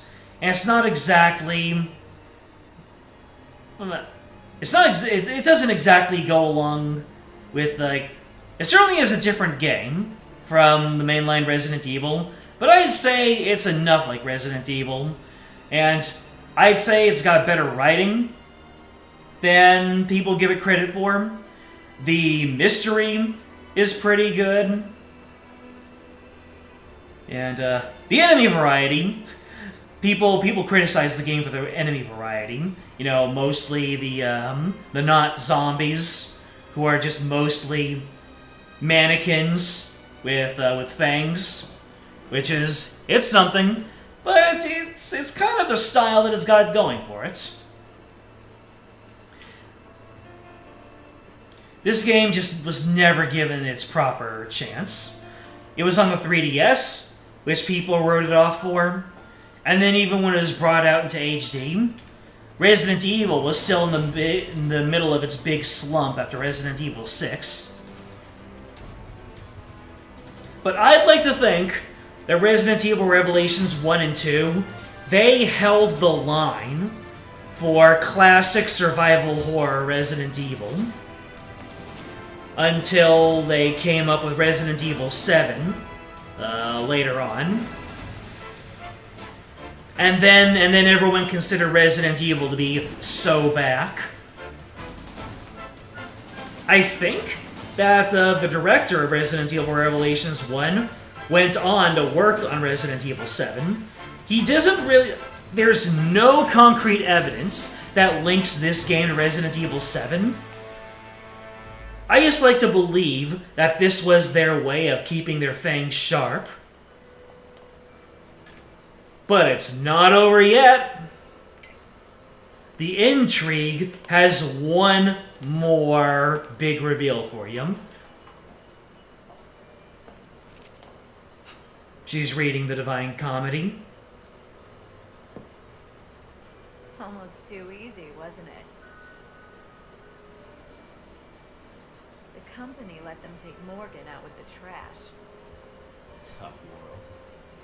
You filed. And look who was Jessica's co-conspirator the entire time. Why save Parker?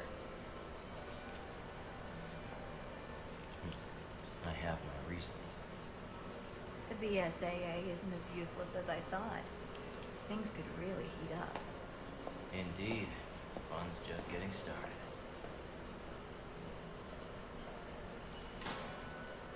So, they say a lot in this scene, with too few dialogue.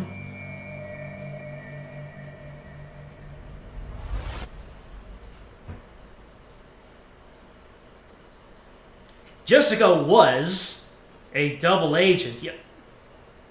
5? Oh, that's over the course of the entire campaign. So, I got custom parts for Charge Shot 3.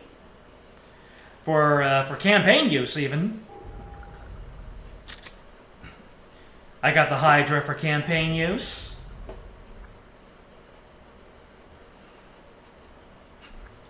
I remember what it took me. Oh, now you can use the save data to start a new game with all your equipment intact. Would you like to save the cleared data? Sure.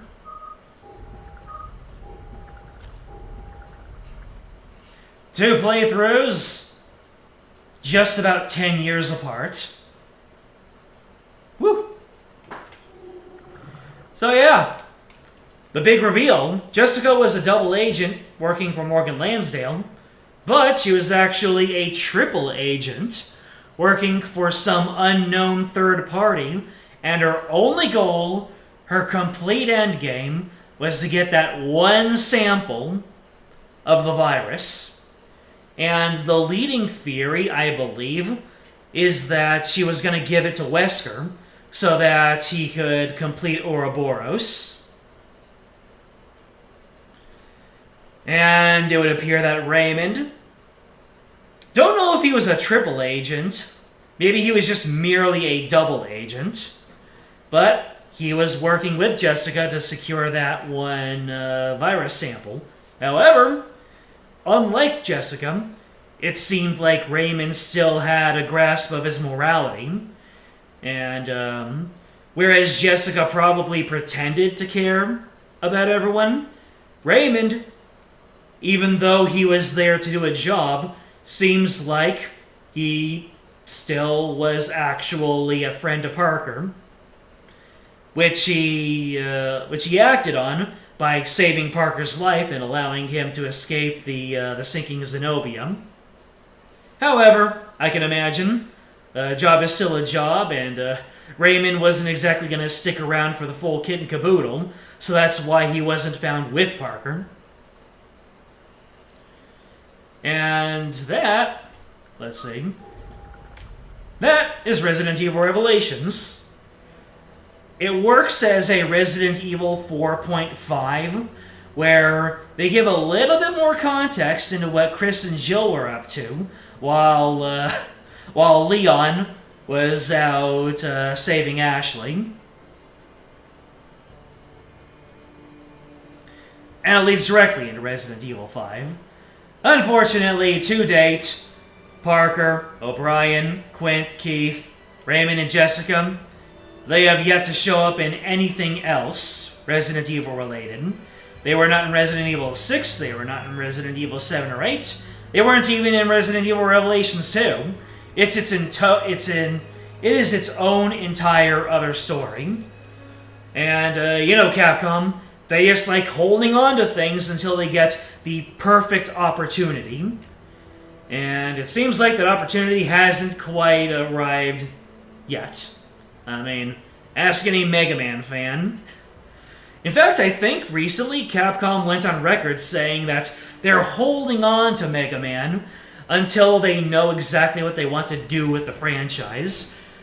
Which, back in 2010, I believe, like 2010, 2011, 2012, that range, when Keiji Inafune left the company and they put a freeze on all Mega Man related activity, we all knew that Capcom did that because they had no idea what they wanted to do with the franchise, and Keiji Inafune was the only person who was really a driving force that could convince anybody in the background. And without him there was nobody in Capcom with enough pull or enough, no one with enough vision and or enough pull to get the Capcom top brass to approve of anything Mega Man related. Therefore, Mega Man went into hibernation for the longest time until they made,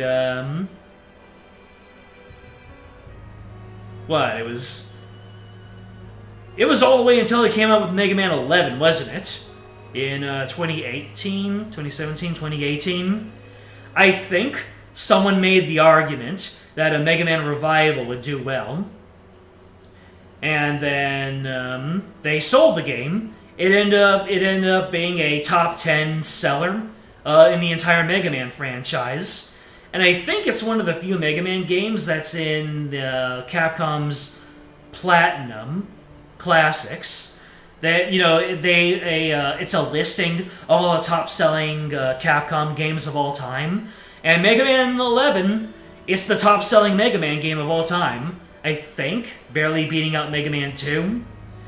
But it seems like they only had enough creativity in line for one sprint.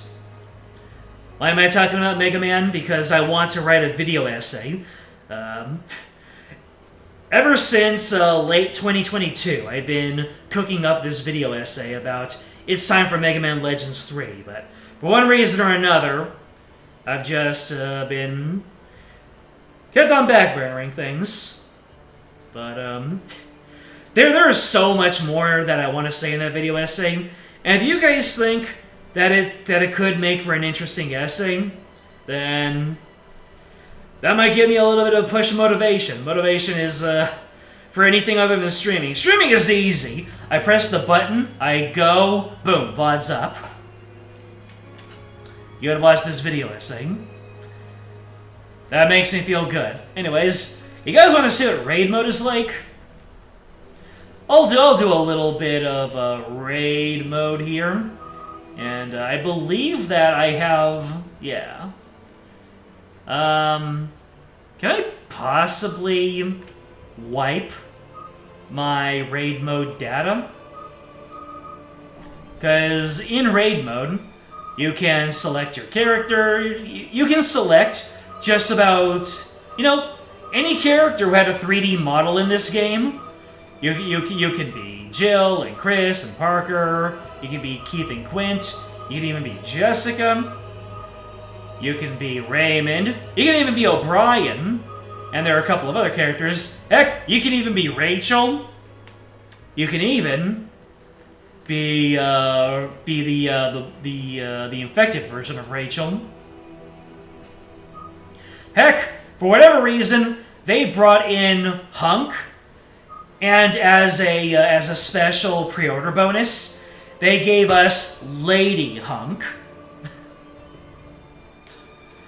which is basically they put Hunk's head onto Jessica's swimsuit. Like they kind of finagled it a little bit, but they made a they repurposed most of Jessica's model, and they made a Hunk version of it. And that kind of, this was our Bowsette back in the day. Lady Hunk made her rounds in the internet, but because this is Revelations and not a mainline game, it quickly faded out. So yeah. The unfortunate thing is, I didn't, when I originally played raid mode, 10 years ago, I got very demotivated because, let me see, can I check out all of the, let me see here. Alright. Oh, nope. Let me, so, solo play, yeah. So you see these stages right here, and each of these stages has these 4 badges.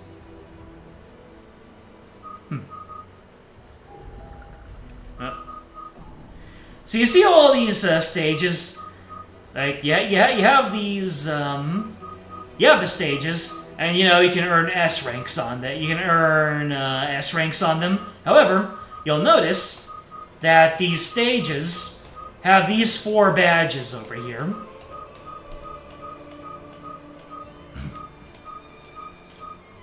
So what these badges mean is, I forget what,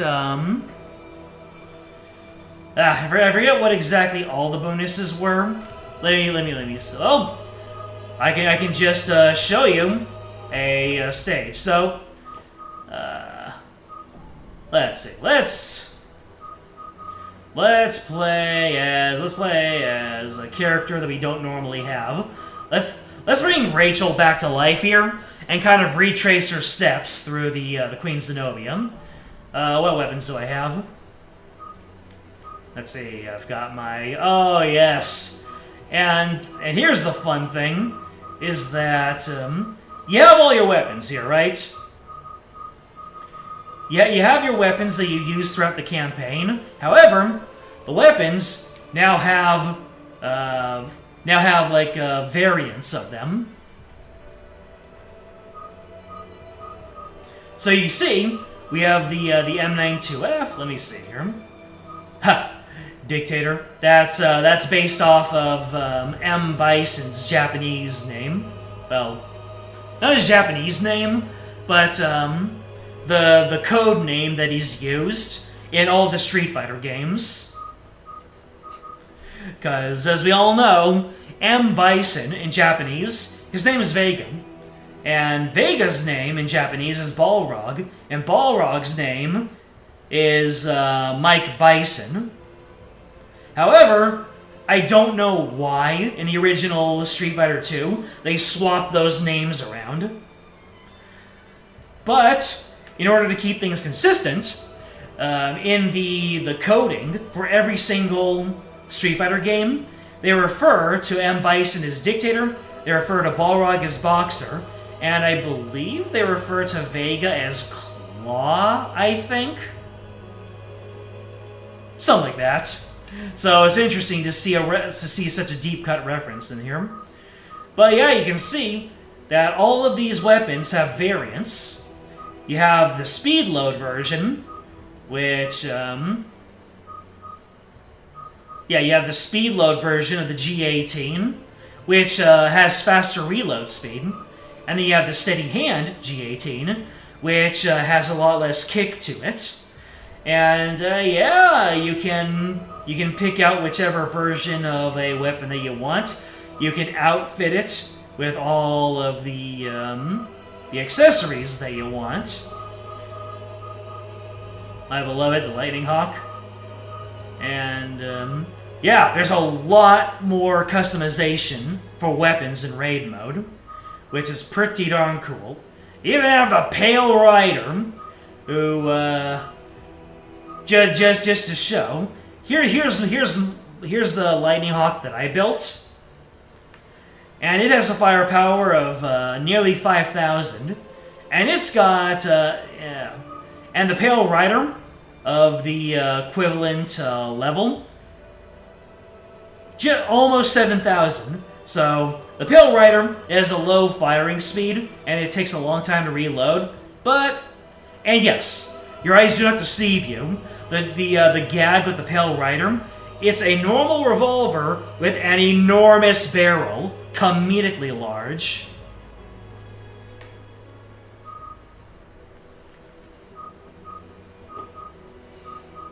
And yeah. So what do I have here? I have a... Oh, that's right. So if I look at my characters, all the characters, you'll see that all of the characters have their own stats and weapon specialties. So I think I was using Jessica before, and Jessica has affinity with machine guns and rifles. That's why I have machine guns and rifles in my loadout. But Rachel, she has shotguns and magnums. Oh, baby, I can use the Lightning Hawk with her. So let's go. Let's change my weapons out. This is a rifle. Yep. The Muramasa is kind of like a legendary weapon that's really, really good. Let me see here. So let's give myself a shotgun. There we go. Ha. Sure. Let's give myself a Hydra. A Hydra and a Magnum. Where's that Lightning Hawk that I was holding on to? There we go. Now the thing about raid mode, I think you'll only get ammo for the weapons that you're carrying. So the less weapons that you're carrying, the more likely you're gonna get ammo for all the weapons that you've had. So that's why when I like to use certain when I use a character, I like to use just the weapons that they have specialty in. Anyways, let's go ahead and I'll show you stage 1 easy mode. Let's just get into it.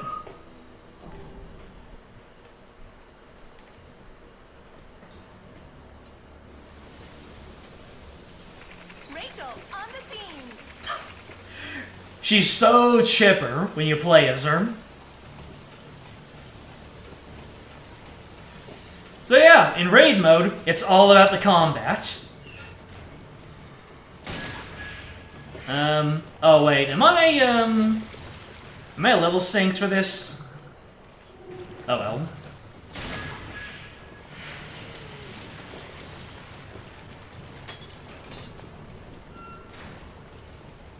So yeah, there's no exploration, there's no puzzle solving, there are no key items, there's no story. You just go through and you bash enemies. It's a raid, all right. Okay, yeah, I think I am level synced. And because I'm playing as Rachel as Magnum Mastery, because remember, I played this game 10 years ago, so I've done a lot of leveling up and building my characters. Let me see. I hear enemies. Oh my goodness! You really tried that. That's right. You had to use battle point currency in order to get more herbs and more grenades. Oh no! Sheesh. Little guy tried to get this jump on me.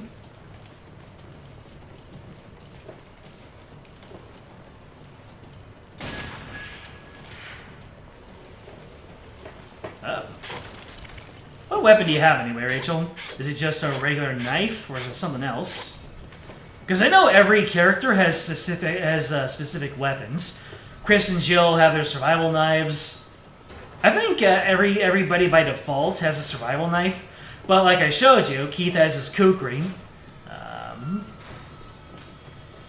And Parker, I think, carries an axe, like a wood chopping axe, which is pretty cool.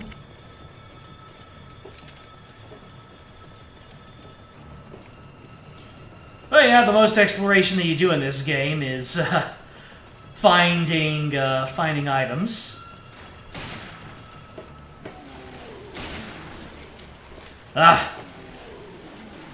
Love just body-shotting things with a Magnum. The thing is, oh no, the Magnum packs a lot of power, but it reloads really quickly, and it has the firing datum. Anyways, I think that's it. For this, let's see what my results are. Nancy. I did it. She did it.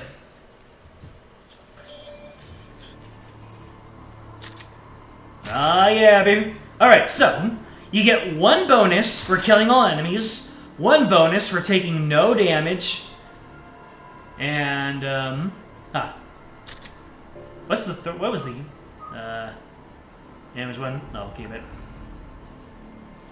What's the third bonus?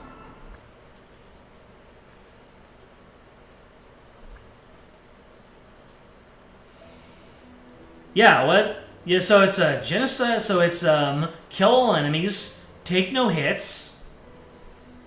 What's this one? What's the third bonus, James?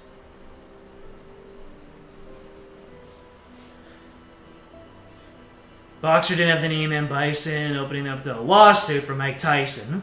Big as an actual rare name from Claw's homeland. Interesting. Yeah, that makes sense, the lawsuit. Pale Rider is a reference to a Batman comic where Joker shot the Batplane down with a comically oversized Magnum. Oh, really? I did not know that one. I just thought that they were being funny.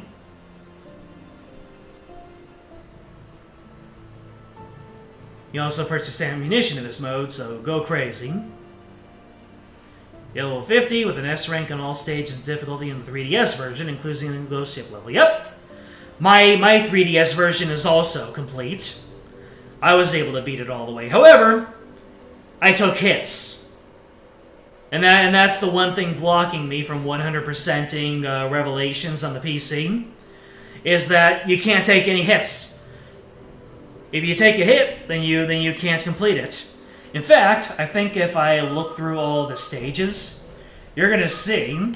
Let me see. Yep, I took a hit here. I took a hit here. I took a hit here. Took a here. Here. You'll see that the no hit bonus just, it is my kryptonite. It is my weakness. Look at that. All these stages where I have the other 2 bonuses, but I don't have the no hit bonus. It's beyond my pale. Enemies sneak up on me and they hit me. What can I say? It's just so frustrating too, when you're like, what, half an hour deep into a ghost ship run, and something hits you. You just don't want to play anymore.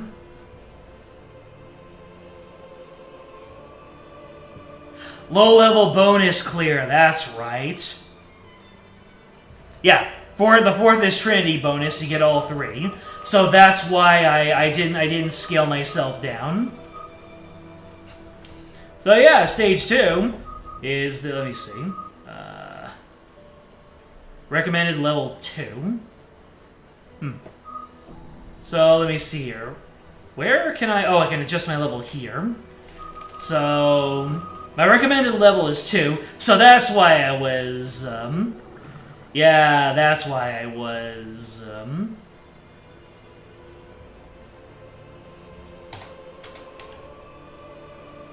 change level. Okay, I want to change myself to level 2.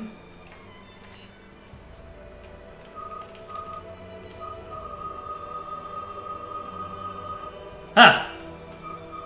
I was all the way up to level 17, apparently. So if the, yeah, that...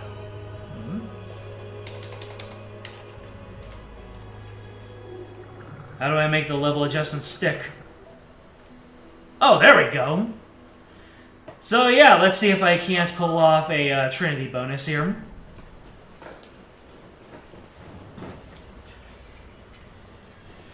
Rachel, on the scene. Makes it all the more tragic that she just starts the entire game off screen, huh? So yeah, you can see here now. Now that I'm on level for the stage, I don't exactly one-shot everything. So yeah, this is the beach from the beginning of the game, and they turned it into a raid mode level. Oh no! These clever girls. Uh-oh. Give you some shotgun action.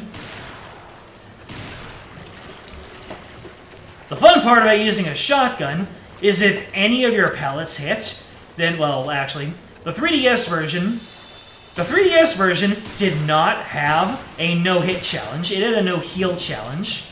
And it also had a no-miss challenge, which, in my opinion, is a much more fair challenge than not taking any hits. Because, like, if you do a no-hit challenge, what's the point of even having health items anyway?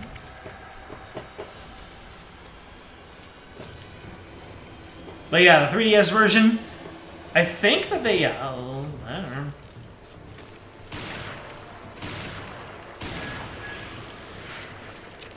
I like the arcadey feel where it shows your damage numbers. Really gives you an impression of your power scaling.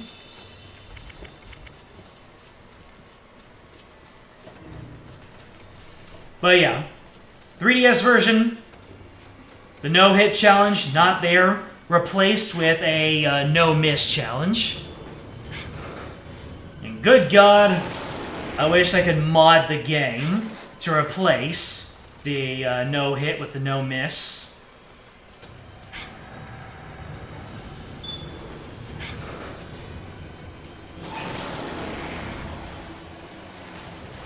Oh no! Got a speedy boy! Yep. And you can see, these enemies, their mouth is their weak point. So if they open their mouth at you, you can hit them, you can dick them right in the kisser for red damage. Oh my god, the fat... Oh no! Wait. Except, there's a, missing is fine in this game. I guess people complained about missing more than they complained about getting hit. So I should be able to get the Trinity bonus. Isn't there a little shrimpy enemy somewhere in here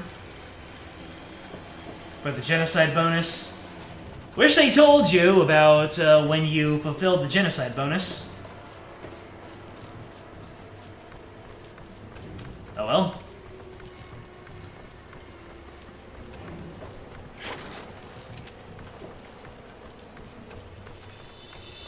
Let's see if I got that Trinity. I just noticed that the air tank that Rachel is carrying, it's got the FBC on it. Wind it up.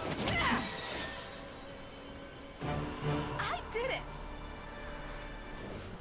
And by the way, every character, they say something different based on whether you got an S rank or not. So, low level bonus. No damage. Oh. I missed the enemy. I missed something. Hold on a second, I want to run that back. We're running it back.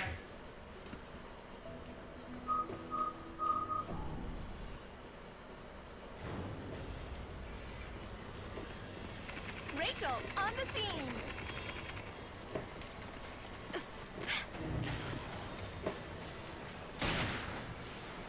Come on, show me a gob. Fine.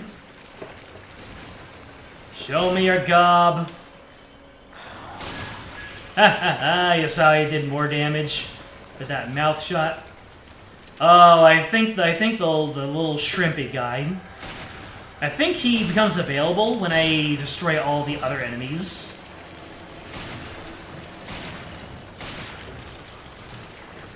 Yeah, I think he's in this starting area.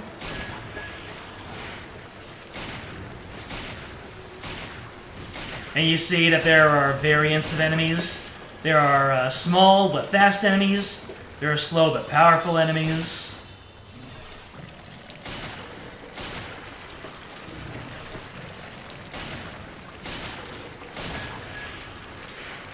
Ah, there he is. There's the little guy. Get over here, you silly Billy.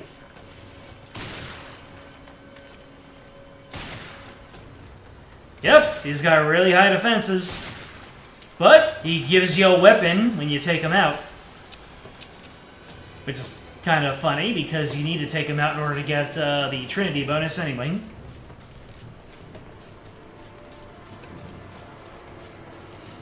The hilarious thing is that the ghost ship, the final stage in the game, ends with a close quarters melee against a whole lot of hunters and a Jack Norman boss. It's so easy to take a hit.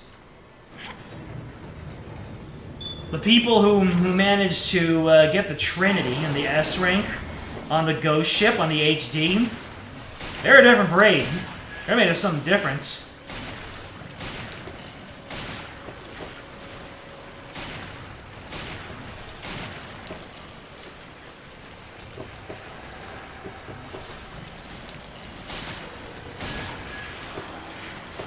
Alright, fine, I use my shotgun more.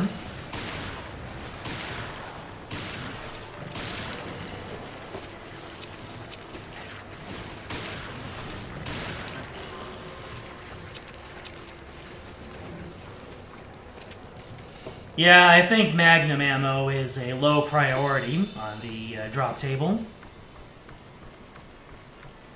POW decoys are a friend, yep. Even with the POW decoys. What they expect you to be capable of is insane.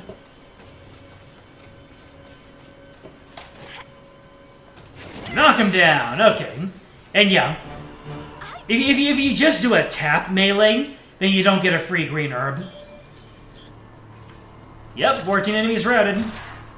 Low level bonus. Genocide bonus. Where's my pacifist bonus? No damage bonus. Trinity bonus!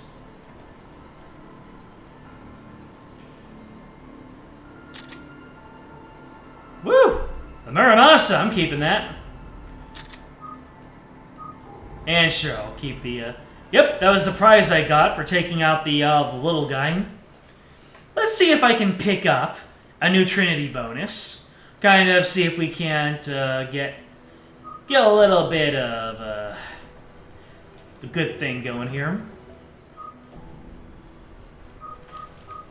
Let's see. Okay, so the promenade deck. Remember the promenade deck? Right, I thought the friggin' scad dead. Alrighty. Let's load back up on Magnum ammo. Fully charged Magnum. Here we go. Huh. What consumables am I out of?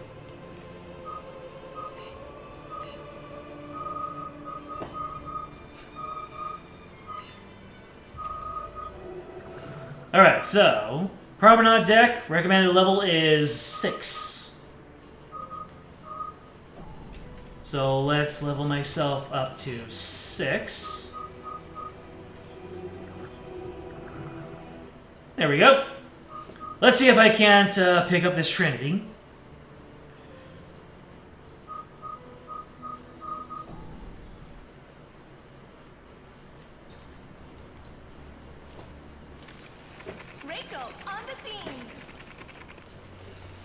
And we're probably gonna see right now just how the no hit challenge is so antithetical to my particular skill set. Like that. Hold on a second. Let me play this smartly.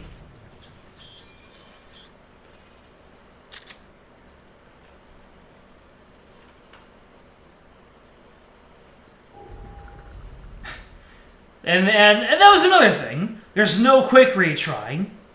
There's no quick retry in this raid mode. You mess up, you have to go through all that loading, and when you do it repeatedly, it can get infuriating. What I need to do is take out that one guy. Yeah. Yep. You shoot him in the noggin. He takes more damage. And can you start to see why I like the Lightning Hawk so much? It's got all of the frame data of a handgun, but the low ammo capacity and strength of Magnum. That's the two worlds. I just have to make sure to swap up to my shotgun when I'm in a close quarters situation here. Good lord.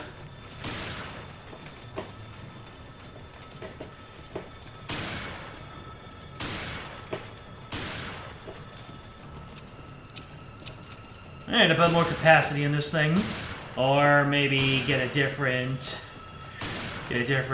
shotgun.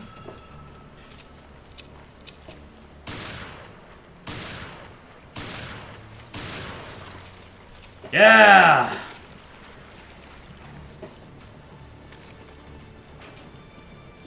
That wasn't long. That didn't take too long at all.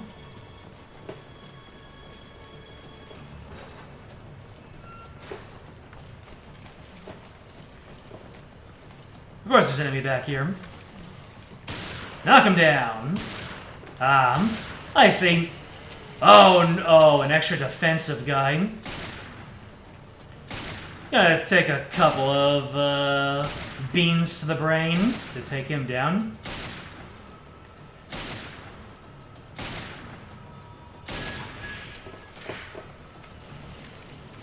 I appreciate the shotgun shells, but can you give me some there? There, that. So yeah, once again illustrating how raid mode takes locations from the campaign, strips out all the story stuff, and just gives you a gauntlet of enemies to take on. Oh no!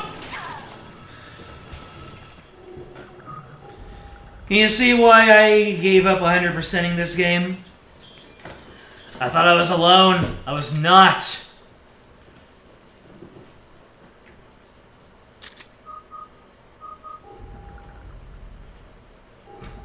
I love how this game has healing options.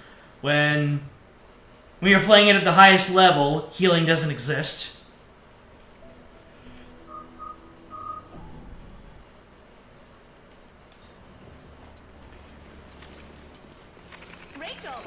Alright. No more saving on ammunition.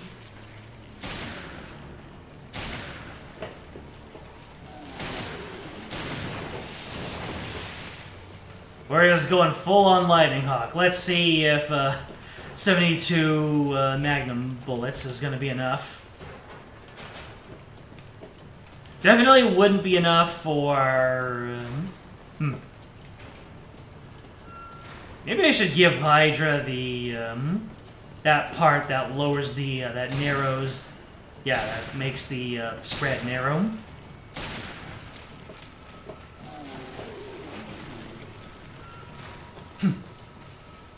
Oh, that's right. There are parts in this game that allow you to regenerate ammo, but they're like some of the hardest things in the game to get, like the rarest drops ever.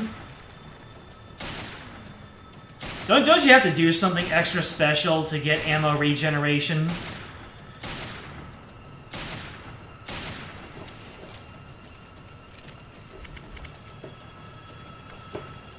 Because if I could put ammo, because if I could hold three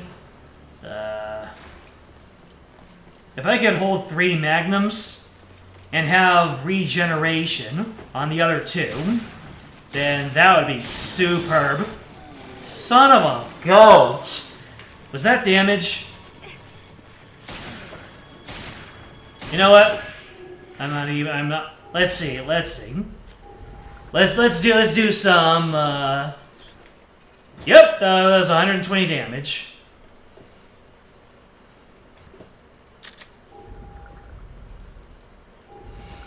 I hate it here.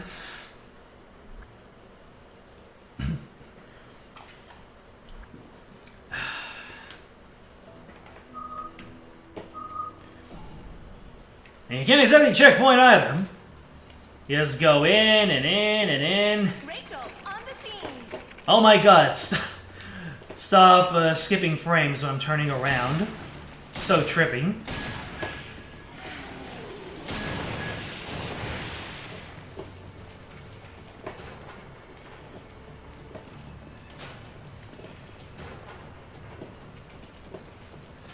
They just knew that the Magnum was OP. So that's why you don't get a whole lot of ammunition for it. To make it that much more satisfying to use.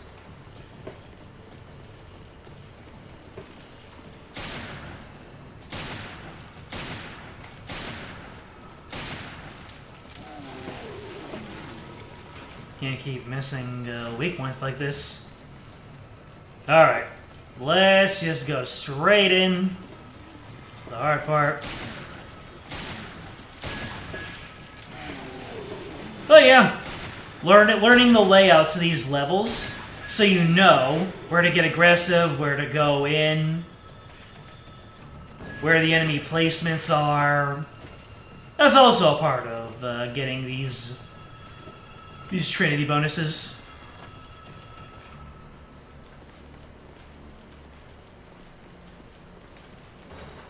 The weapon system in this game is probably different. Probably. I don't need to care about my accuracy. That's one advantage, and I'll take full advantage of it.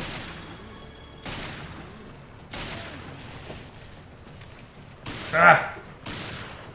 Beat him in the dome!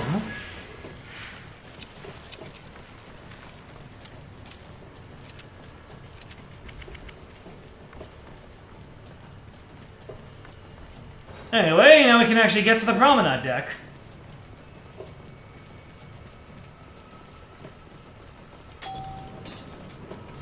And to think, this is the normal mode version of the stage, not the hard mode version.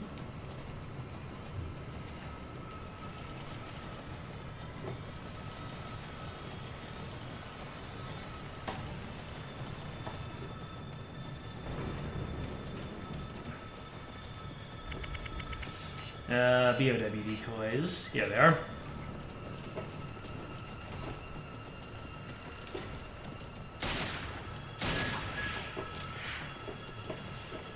Oh man, using a character with a Magnum affinity that can reload these guns really fast. Because let me tell you, if you're using a Magnum that's not the Lightning Hawk, and with a character who's not affinity with it, these things reload so slow.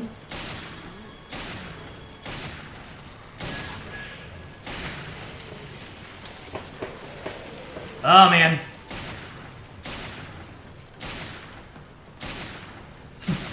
So you have all those special enemies that have higher attack, higher defense, that go faster. And then you have the king enemies, who are all the above.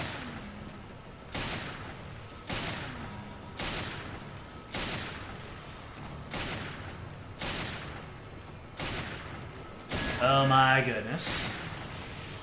Please have mercy.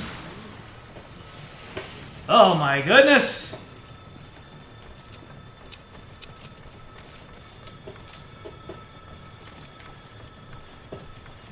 Any Magnum ammo.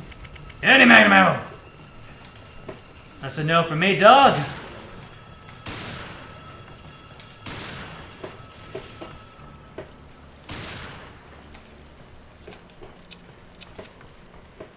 I should pull out a different shotgun or give this one a higher load capacity.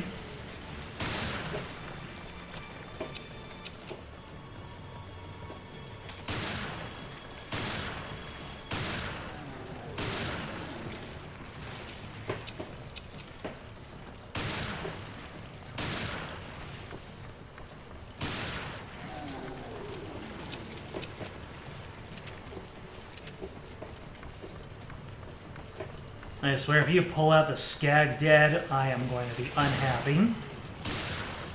But since we're on the promenade deck, it'd be remiss not to.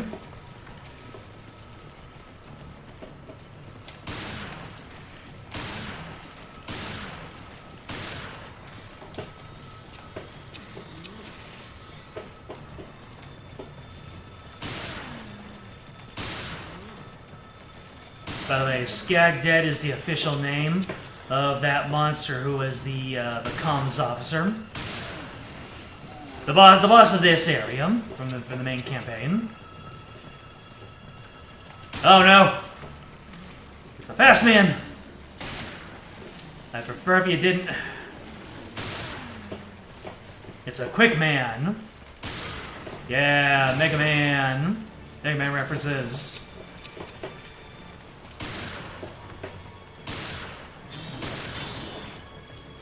How about no? Up!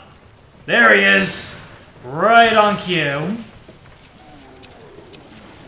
I have to save the remainder of my Magnum bullets for him. Oh, he's coming! He's somewhere. There he is! There you go, take this BO... Oh, that's the shock. BOW decoy!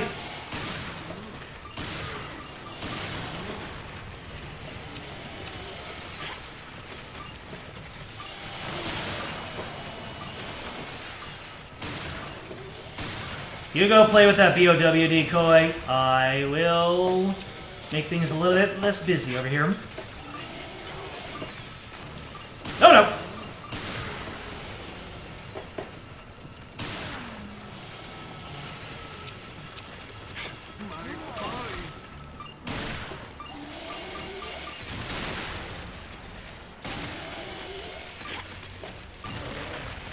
No! You're not supposed to trip it.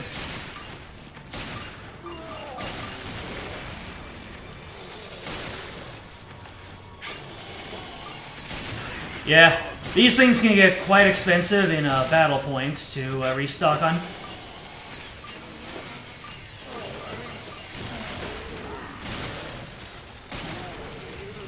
Ah. Get down! That didn't do as much damage as I was anticipating. Oh my god. Alright, so I think each of those stages has one of those silly pufferfish dudes.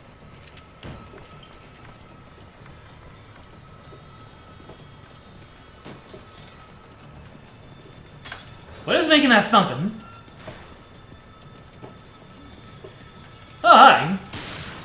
you, gentlemen.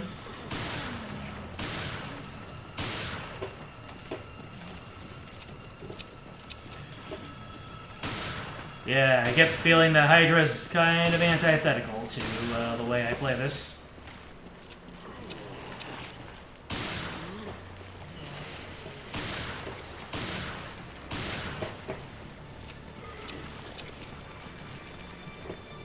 Alright.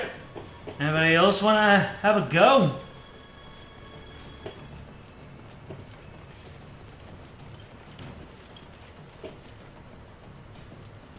What is that thimp thumping? Is that the, is that an indication of where my, pufferfish bro is? Hello, sir.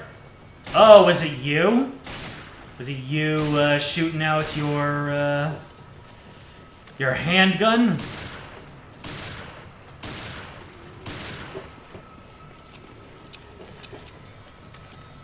I could have sworn it came from a different direction, though.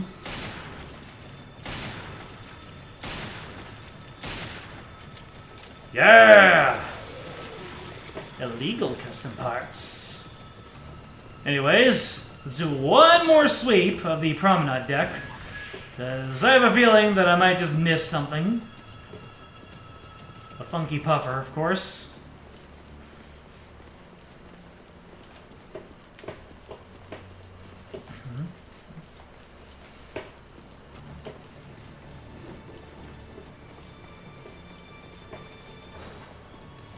Oh, kind of the funky puffer might have been in an early area, not actually in the promenade deck.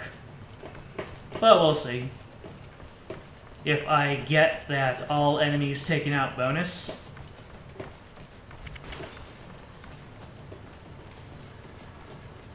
Do I hear wrestling of more enemies?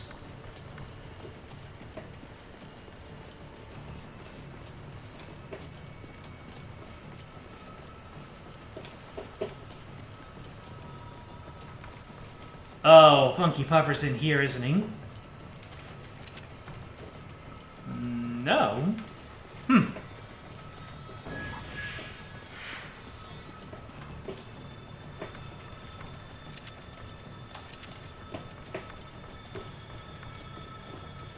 Alright.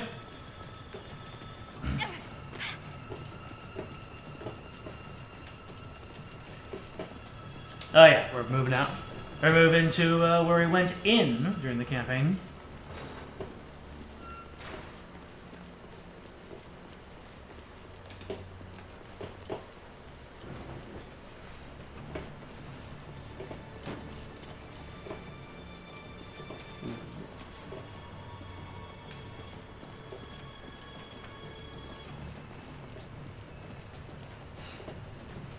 You're hearing that, right?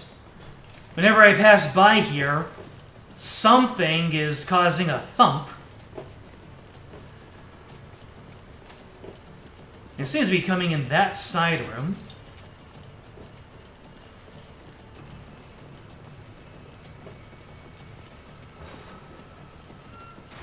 Like right up here.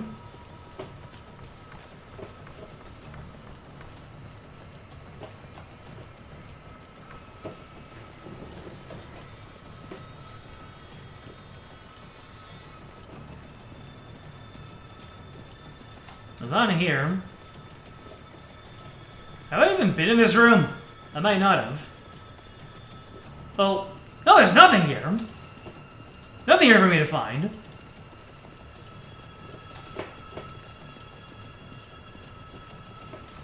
Raid mode gets to you.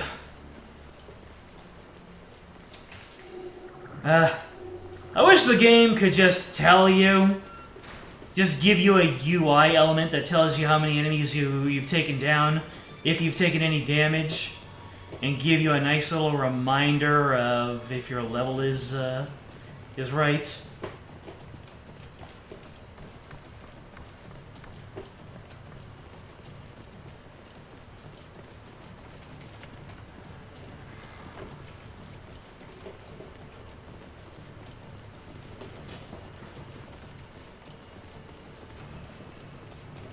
There are dogs in here. No. I think in the ghost ship version there are dogs in this room. And I'm pretty sure that I can't go through this door to find any new things. So let's see if I took everything out. That was great! That was great. I didn't get the S rank. It took me too long.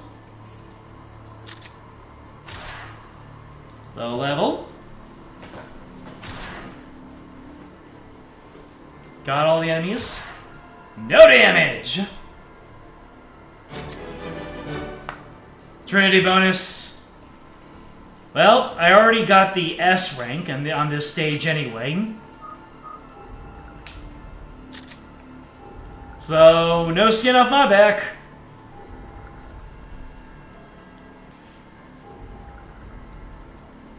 An XY enemies routed UI would be very nice. Yep, it would be so nice. In fact, just implement the Genesis to tell you whether you can move ahead or not. And there you go. Stages. So, I've got the S rank and I got the Trinity bonus, where I didn't have a Trinity bonus before. And if you think I'm going to go through and try to get Trinity bonuses everywhere, no, I don't think I will. That is going to be our high note to end off our coverage of Resident Evil Revelations on. Ladies and gentlemen, thank you for joining me on this truncated stream. We got to finish off the game, we got to look at a little bit of raid mode, and we got to talk a little bit about the state of Resident Evil and Mega Man for some reason, because Capcom. Per the usual, I don't know what I'm going to play next. It's going to be a mystery. I mean, it wouldn't be Resident Evil Revelations if I didn't leave off with a little bit of intrigue, don't you think? James, thank you for coming on in. Solaris, a pleasure as always.